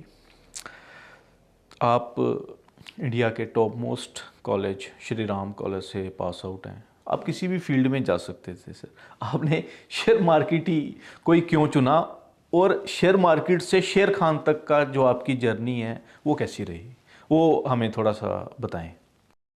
देखिए मैं इस मार्केट में एंटर क्यों करा या कैसे करा ये तो कोई मैं ज़्यादा नहीं कर सकता, लेकिन हाँ एक चीज़ मैं ये बता सकता हूँ कि मैं 11th क्लास में था अपने स्कूल में। मैं यहाँ DBN स्कूल से ही पढ़ा हूँ, DBN से। 12th में यहाँ मैं बोर्ड में गोल्ड मेडलिस्ट था। तो 11th क्लास में कहीं ना कहीं पता नहीं कैसे मेरे इंटरेस्ट इस तरफ जगा, थोड़ा पढ़ने, बिज़नेस पेपर पढ़ने की मेरे को तब से, क्योंकि मैं कॉमर्स बैकग्राउंड का, तो आदत थी। इकोनॉमिक टाइम्स या बिजनेस स्टैंडर्ड हम लोग पढ़ते थे, तो ऐसी आदत थी, न्यूज़ सुनने की आदत थी, वो एक बचपन से आदत डेवलप हुई थी। तो कहीं हाँ, तो वो ऐसे ही मतलब लगा। IPOs आने शुरू हुए, मैंने पढ़ना शुरू किया, मैंने उन पर पैसा डालना शुरू किया, और अच्छी बात ये हुई कि मेरे पेरेंट्स ने मेरे पे कॉन्फिडेंस रखा और मेरे को उन्होंने फंड्स दिए। तो 11th क्लास में तो मैं अर्निंग था ही नहीं, और फिर उसमें 12th क्लास में उसके बाद जब फंड्स दिए उन्होंने, और उन्होंने मेरी इन्वेस्टमेंट ट्रैक करी रेगुलर बेसिस पे, तो उन्होंने देखा कि इसके डिसीजंस अच्छे हैं, इसकी कंपनीज़ की रिटर्न्स अच्छी हैं, तो उन्होंने अच्छा मेरे को सपोर्ट जो है वो जारी रखा। फिर 12th करने के बाद 12th करने के बाद मैं जब Delhi university Shriram college of commerce में मैंने BCom ऑनर्स किया। अब कुछ तो डेस्टिनी समझ लीजिए या कुछ फैमिली हिस्ट्री फैमिली डेवलपमेंट समझ लीजिए, मैं फर्दर चार्टर्ड अकाउंटेंसी के लिए आगे जा रहा था। लेकिन हमारा कुछ फैमिली में गाड़ी में ही सब लोग थे, मैं और फादर और एक तो लोग और, तो भी हम लोगों को बड़ा एक सीवियर एक्सीडेंट हमारा रास्ते में हुआ। तो मेरे फादर जो हैं वो मेडिकली अनफिट हो गए, 2-3 साल के लिए बेड पे आ गए। मीनवाइल मेरे को फिर वो थोड़ा सा बीच में ब्रेक आ गया मेरी एजुकेशन में, मतलब मैं फर्दर एजुकेशन में BCom ऑनर्स तो मेरा वहाँ कंप्लीट हो गया, तो फिर मेरे को यहाँ आके थोड़ा सा सेटल करना पड़ा। और बीइंग माय फादर जो हैं वो एक अपनी फैमिली में सोल अर्नर और सिर्फ मेल थे, आगे मैं भी वैसा ही था, तो मेरे को वो थोड़ा सा उनका बिज़नेस देखना पड़ा। और लेकिन क्या बिजनेस करते थे? वो अपना NBFC और कंस्ट्रक्शन का उनका बिज़नेस था, बट मेरे को उसमें कुछ इंटरेस्ट नहीं था। तो जैसे ही वो थोड़े स्टेबल हुए तो फिर मैंने जो है मैं यहाँ से बॉम्बे निकल गया फर्दर स्टडीज़ के लिए, क्योंकि वो CA वाला पार्ट तो फिर वो बैक बर्नर पे चला गया। लेकिन वहाँ 3 साल दिल्ली में पढ़ने की वजह से विजन तो था, है ना। जो हमारी फैकल्टी थी वहाँ, इंडिया छोड़ के एशिया की टॉप फैकल्टीज से हम लोग पढ़े, हमें विजन मिला। आज के जो CA पढ़ते हैं उनकी किताबें श्री राम कॉलेज के प्रोफेसर लिखते हैं। जी वही लिखते हैं। हम लोग तो उनसे पढ़े हैं जी। तो उन्होंने जो हमें विजन दिया, जो हमने उनसे नॉलेज ली, जो अपकमिंग फील्ड्स और कॉरपोरेट्स के बारे में जो जाना, जो समझा, जो हमें एक्सपोजर मिला। और मैंने यहाँ इस मार्केट में 2 चीज़ें देखी। एक, क्योंकि मेरी इन्वेस्टमेंट तब भी थी, चल रही थी, इन्वेस्टमेंट तो नहीं रुकी थी स्टॉक मार्केट में। तो एक तो मैंने ये देखा कि हमारी स्टेट में ये ट्रेड ऑर्गेनाइज्ड ट्रेड नहीं है। हम लोग, और इवन मैं भी दिल्ली और बॉम्बे वालों के ऊपर डिपेंडेंट हूँ, और उसकी बहुत बड़ी कॉस्ट है। मतलब आज तो कुछ भी कॉस्ट नहीं है, हम लोग तो 20 रुपये ट्रेड और 0.1% और 0.5% की बातें करते हैं। तो 4.5% तक की ब्रोकरेज हम लोग पे करते थे उस टाइम पे। और अगर मेरे पास पोर्टफोलियो है अच्छे साइज़ का, तो मेरे को वो कॉस्ट बहुत चुभती थी। और दूसरा, वो ट्रांसपेरेंट नहीं था। कब की बात कर रहे हैं सर? ये मैं आपसे बात कर रहा हूँ 92, 90, 91, 93। उस वक्त तो इंटरनेट भी नहीं था। इंटरनेट भी नहीं था, ठीक है। तो हमें क्या, टेलीफोन पे ही थे हम लोग, ठीक है ना। तो एक तो उसमें ट्रांसपेरेंसी नहीं थी। बॉम्बे दिल्ली वालों ने जो प्राइस हमें बोला, हमने उसी को मानना है कि हमारा स्टॉक इसी पे बिका है और इसी पे ख़रीदा गया है। और 4.5% अगर हमने ब्रोकरेज भर दी तो लेने में भी 4.5 भर दी, देने में भी 4.5, तो 10% तो उनके हो गए। और उसके अलावा बहुत बार ऐसा नोट किया गया कि अखबार में जो अगले दिन रेट आता था नेक्स्ट डे, वो हाईएस्ट रेट पे हमारा ख़रीदा जाता था, दिखाया जाता था, हमें लिखाया जाता था कि हाईएस्ट रेट पे आपका ख़रीदा गया है और लोएस्ट रेट पे बेचा जाता था। तो ये सारे सिस्टम जब मैंने देखे तो मैंने कहा यार ये तो अजीब सही है कुछ।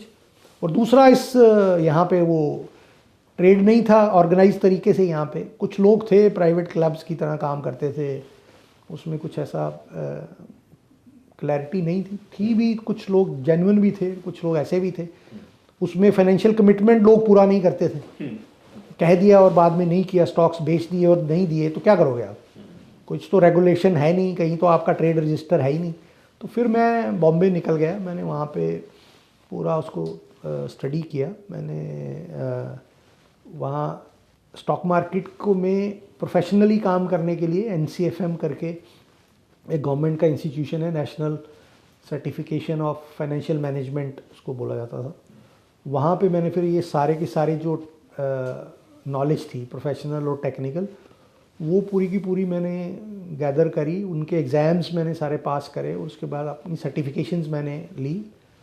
और फिर मैंने कुछ थोड़े अप्रोचेस लगा के या कुछ थोड़ा दिल्ली बॉम्बे चक्कर लगा के स्टॉक मार्केट्स के, ब्रोकर्स के, फाइनेंस मिनिस्ट्री के, तो फिर मैं J&K का जो पहला नेशनल स्टॉक एक्सचेंज का टर्मिनल था वो मैंने यहाँ पे 93 दिसंबर के आसपास यहाँ पे इंस्टॉल करा। तो रादर मैं ये मतलब लकी फील करता हूँ यहाँ कि मैंने अपनी स्टेट के लिए या यहाँ के इन्वेस्टर्स के लिए कुछ कंट्रीब्यूट किया।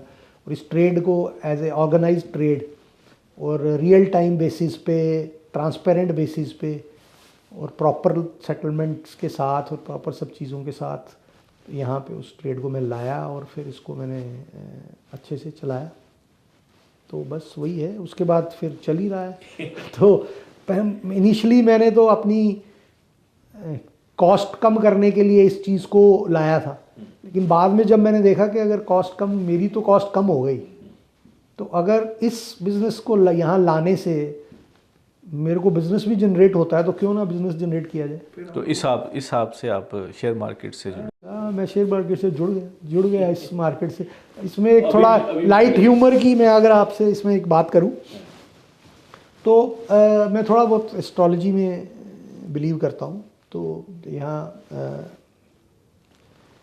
ऋषि हमारे जो भृगु हैं, जिन्होंने एस्ट्रोलॉजी समझ लीजिए गुरु माने जाते हैं, या जिन्होंने एस्ट्रोलॉजी की साइंस को इवॉल्व किया हमारी कंट्री में या हमारे पुराने में, उन्होंने एक ग्रंथ लिखा और उसमें एस्ट्रोलॉजी के पैटर्न्स के हिसाब से जितने भी परमुटेशन कॉम्बिनेशन हो सकते हैं उसमें कौन सा ह्यूमन बीइंग बर्थ लेता है किसी भी परमुटेशन में, तो उसकी लाइफ हिस्ट्री क्या होगी, उसका पिछला जन्म, अगला जन्म, ये क्या होगा, ये कैसे है, कैसे था, वो लिखा। तो ऐसे ही मैंने भी कोइंसिडेंटली वो ग्रंथ में मैंने एक होशियारपुर में उसमें अपना डाटा दे के मैंने सर्च कराया कि मैं भी देखूं, जस्ट क्यूरियोसिटी थी मेरी। उन्होंने 4-6 महीने लगा के उसको सर्च किया और फिर वो मेरे परमुटेशन कम्बिनेशन वाला वहाँ पे वो मेरी लाइफ की पूरी इंटरप्रिटेशन ओल्ड पिछले जन्म, अगले जन्म, करंट जन्म की आ गई। तो उसमें ये मेंशन था कि मेरा जो पिछला जन्म है वो मुंबई की धरती का है। तो मेरे को मैं शायद उसी चीज़ को मैंने बिलीफ बना लिया कि आप मुंबई वाला काम जो है वो यहाँ ले आए। यहाँ ले आया हूँ। तो हो सकता है मेरे को ये सवाल का जवाब नहीं था कि मैं 11th में, जब यहाँ पे कोई जानता ही नहीं था इस ट्रेड को, इतनी छोटी सी एज में कुछ लोग अनऑर्गेनाइज काम कर रहे थे और जिनसे मैंने सीखा काम। मेरे को सबसे अच्छी एक उनकी बात और उनकी स्टेटमेंट जिससे मैं मैंने कॉन्फिडेंट भी फील किया और अच्छा भी फील किया, जिनके पास मैं करता था, उन्होंने जब मेरे टर्मिनल पे आके मेरे से ट्रेड करना शुरू किया, जिनसे मैंने वो ट्रेड सीखा था या जिनके पास मैं करता था, और उसने ये बोला कि आई एम सो हैप्पी कि कभी मैं तेरा गुरु था, आज तू मेरा गुरु है। तो आई फेल्ट सो हैप्पी और मैं बड़ा कॉन्फिडेंट फील हुआ और मेरे को बड़ा अच्छा लगा, यार मैं तो कुछ लाइफ में अचीव किया है। इसलिए सर आपने बहुत कुछ अचीव किया है, इसीलिए हम आपके साथ बैठे हैं, हम भी आपसे बहुत कुछ सीखते हैं। तो इसके आगे अगर आप फिर धीरे धीरे क्या हुआ कि हम लोगों ने ऑलमोस्ट मेरी 10 साल की जर्नी फिर जो है इसी स्टॉक मार्केट में। उस टाइम पे स्टॉक मार्केट पूरे डेवलपमेंट की स्टेज में थी और गवर्नमेंट बहुत सीरियस थी। पहले फिजिकल मार्केट थी, स्टॉक्स आते थे जाते थे, कोरियर की बोरियां भर भर के भेजनी पड़ती थी, आती थी, 21 से 21 दिन लग जाते थे पेमेंट देने में, लेने में, स्टॉक्स आने में, लोगों को बांटने में। फिर सिग्नेचर्स का इशू होता था, किसी के जेन्युइन सिग्नेचर्स हैं या नहीं हैं, फिर उसको चेंज कराना है, फिर होगा कि नहीं होगा, फिर और 21 दिन लग जाएंगे। फिर उसके बाद क्या वो जो शेयर्स उसने बेचे हैं वो फोर्स तो नहीं है, जो आपके पास पेपर आया असली है कि नकली है। फिर उसके बाद क्या है कि एक एनुअल क्लोजिंग का सिस्टम है, एजीएम का सिस्टम है कॉरपोरेट में, तो वो जो ट्रांसफ़र डॉक्यूमेंट्स होते थे उसकी वैलिडिटी 1 साल रहती थी सिर्फ, या 1 साल या महीना भी रह सकती है अगर उसकी एजीएम साथ में क्लोजर आ गई साथ में, तो या मैक्सिमम 1 महीना या मिनिमम उतना भी रह सकती थी।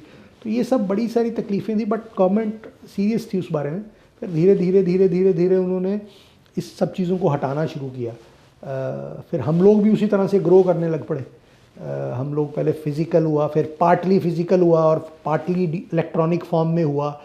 डिपॉजिटरीज़ की सेटिंग की गई कि जी आपको इलेक्ट्रॉनिक शेयर्स मिला करेंगे। फिर उसी तरह एनएससी नेशनल स्टॉक एक्सचेंज के बाद बॉम्बे स्टॉक एक्सचेंज को परमिशन दी गई कि आप भी ऑनलाइन आ जाइए।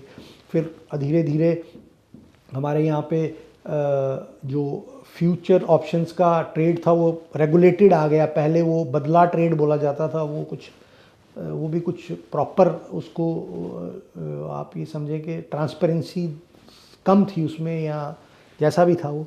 फिर वो बदला ट्रेड को इस तरह से दिया गया। फिर ये पूरा का पूरा जो है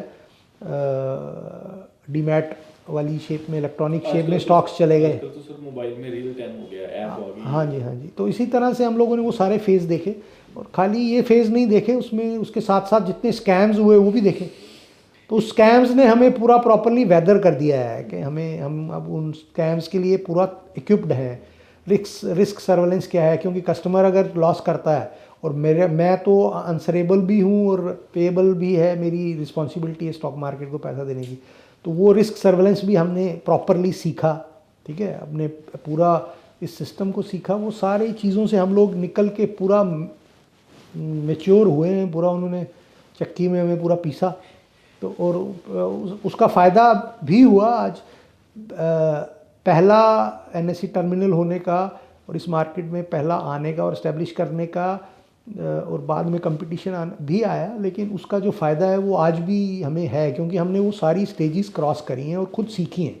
और मैंने लाइफ में एक चीज़ का हमेशा मैंने अपने फादर से सीखी, और ये चीज़ मैंने अप्लाई भी करी।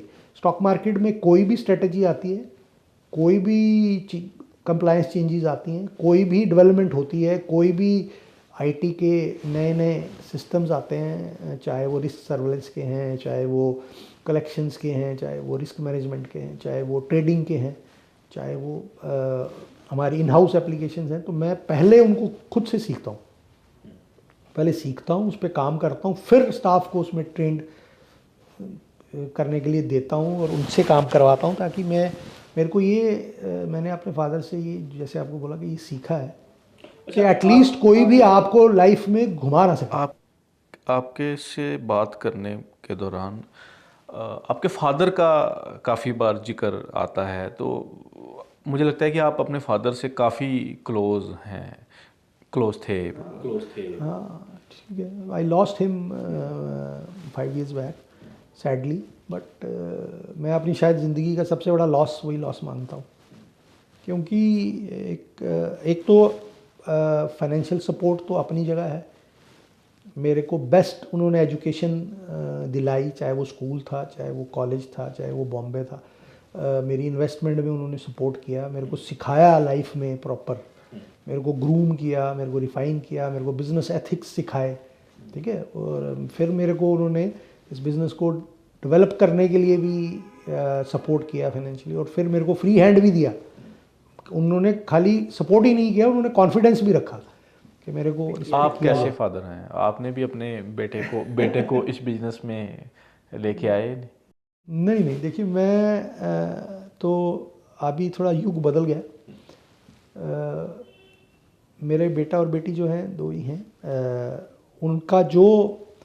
उनका पैशन था और जो उनका इंटरेस्ट था, हमने प्रॉपरली उसी चीज़। चलो, बेटी का तो हमने मान लिया, अभी आप सीए बनना चाहते थे, आप बन नहीं पाए, तो वो आप सपना अपनी बेटी के थ्रू पूरा किया? नहीं नहीं, मैंने नहीं किया, उसका पैशन था।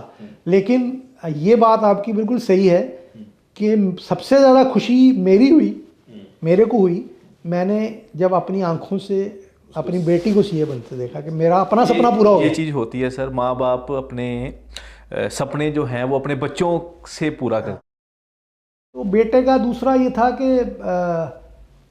उसका अपना इंटरेस्ट आईटी में ही था, वो शुरू से ही था। वो मेरे को लगता है शायद 9th 10th में ही उसने खुद ही कंप्यूटर्स में लैंग्वेजेस सीख ली, C++ और ये जावा और वो, पता नहीं, उसका अपना इंटरेस्ट था।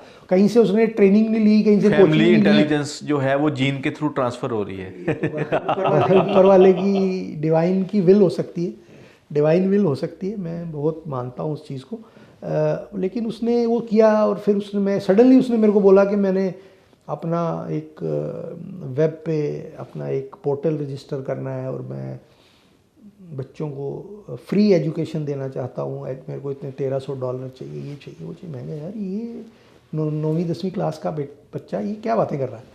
बट स्टिल, मैं जैसे मेरे फादर ने किया था, मैंने भी कॉन्फिडेंस रखा, और आई वॉज सो हैप्पी कि वो उस क्लास में 9th 10th में भी आके वो बच्चों को, और इंडिया के नहीं, वर्ल्ड वाइड, US के बच्चे, गल्फ़ के बच्चे, इधर के बच्चे, उधर के बच्चे, सबको वो आईटी की क्लासेस दे रहा था मैं। तो आई वॉज सो हैप्पी। फिर उसके बाद फिर उसने बोला कि यही मेरा पैशन है, यही मेरे को करना है। तो फिर मैंने उससे अपने बिजनेस की कोई बात नहीं करी। हाँ, ये ज़रूर करा है कि वो मेरा एक काम करने के बाद वो मेरा एक HNI क्लाइंट बना है उसकी बहुत सारी इन्वेस्टमेंट मैं मैनेज करता हूँ और वो इन्वेस्ट करता है और मेरे पे वो उसका फेथ रखता है, कॉन्फिडेंस रखता स्टॉक है। मार्केट के साथ साथ सर से हमें ये भी सीखने को मिलता है कि अगर आपके बच्चे कुछ करना चाहते हैं, कुछ स्पेशल करना चाहते हैं, तो आप उनका साथ दो, उनको बढ़ाओ, ताकि ताकि वो अपने फ्यूचर गोल्स को अचीव कर सकें। बिल्कुल, देखिए उसमें वही बात 2 लाइनों में और बेटे की करूँगा कि उसने किया और उसने उसको सपोर्ट किया, हमारी फैमिली ने किया, मेरी वाइफ ने बहुत सपोर्ट किया। मैं तो बिज़नेस में ज़्यादा इन्वॉल्व था, दिन रात उनका स्कूल का, उनको लेना, उनको छोड़ना। शी वॉज सो पर्टिकुलर कि उनका बस का टाइम वेस्ट ना हो 45 मिनट का। वो खुद गाड़ी लेके उनको 5 मिनट 10 मिनट में स्कूल से लेके आती थी, ताकि उनकी पढ़ाई पर पूरा ध्यान दिया जाए, उसकी ज़रूरतों को पूरा किया जाए।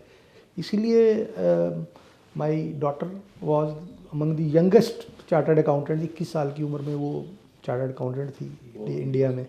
और उसने 2 ग्रुप सिंगल अटैम्प्ट में भी निकाले और वर्ल्ड की टॉप बिग 4 में से एक कंपनी में वो मैनेजर है। और इसी तरह बेटा जो है उसने IIT भी क्रैक किया, बिट्स पिलानी भी क्रैक किया। तो समहाउ IIT में उसको अपनी स्ट्रीम जो है वो टॉप 4 कॉलेजेस में नहीं मिल पाई।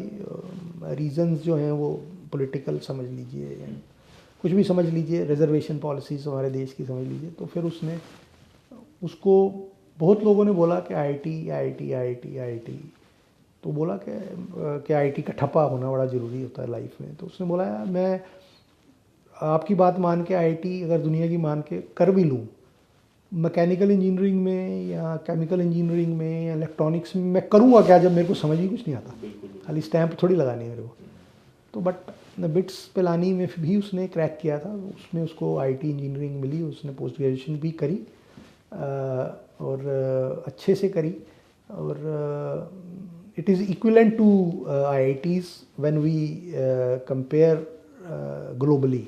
ग्लोबल स्टैंडर्ड्स में जो प्लेसमेंट्स हैं, जो पॉलिसी, जो मतलब बड़ी बड़ी MNCs और US की टॉप कंपनीज़ में भी जो CEOs हैं आज की डेट में, वो जितने IITs के हैं उतने उससे ज़्यादा बिट्स पिलानी के भी हैं। तो सिमिलरली फिर he got placed with Microsoft, with Oracle, with Amazon, but he selected Amazon. तो उसके साथ वो IT इंजीनियर उन्होंने they gave him a handsome package और वो फिर अपनी लाइन पे चला गया आगे। हमें सर ये भी पता है कि आप समाज सेवा भी बहुत करते हैं और स्पिरिचुअली भी सर काफ़ी जुड़े हैं, क्योंकि उसको हम फिर किसी दिन डिस्कस करेंगे, वो हम पेंडिंग रखते हैं। तो थैंक यू सर, यहाँ हमारे स्टूडियो में आने के लिए बहुत बहुत बहुत बहुत बहुत शुक्रिया सर आपका। Thank you.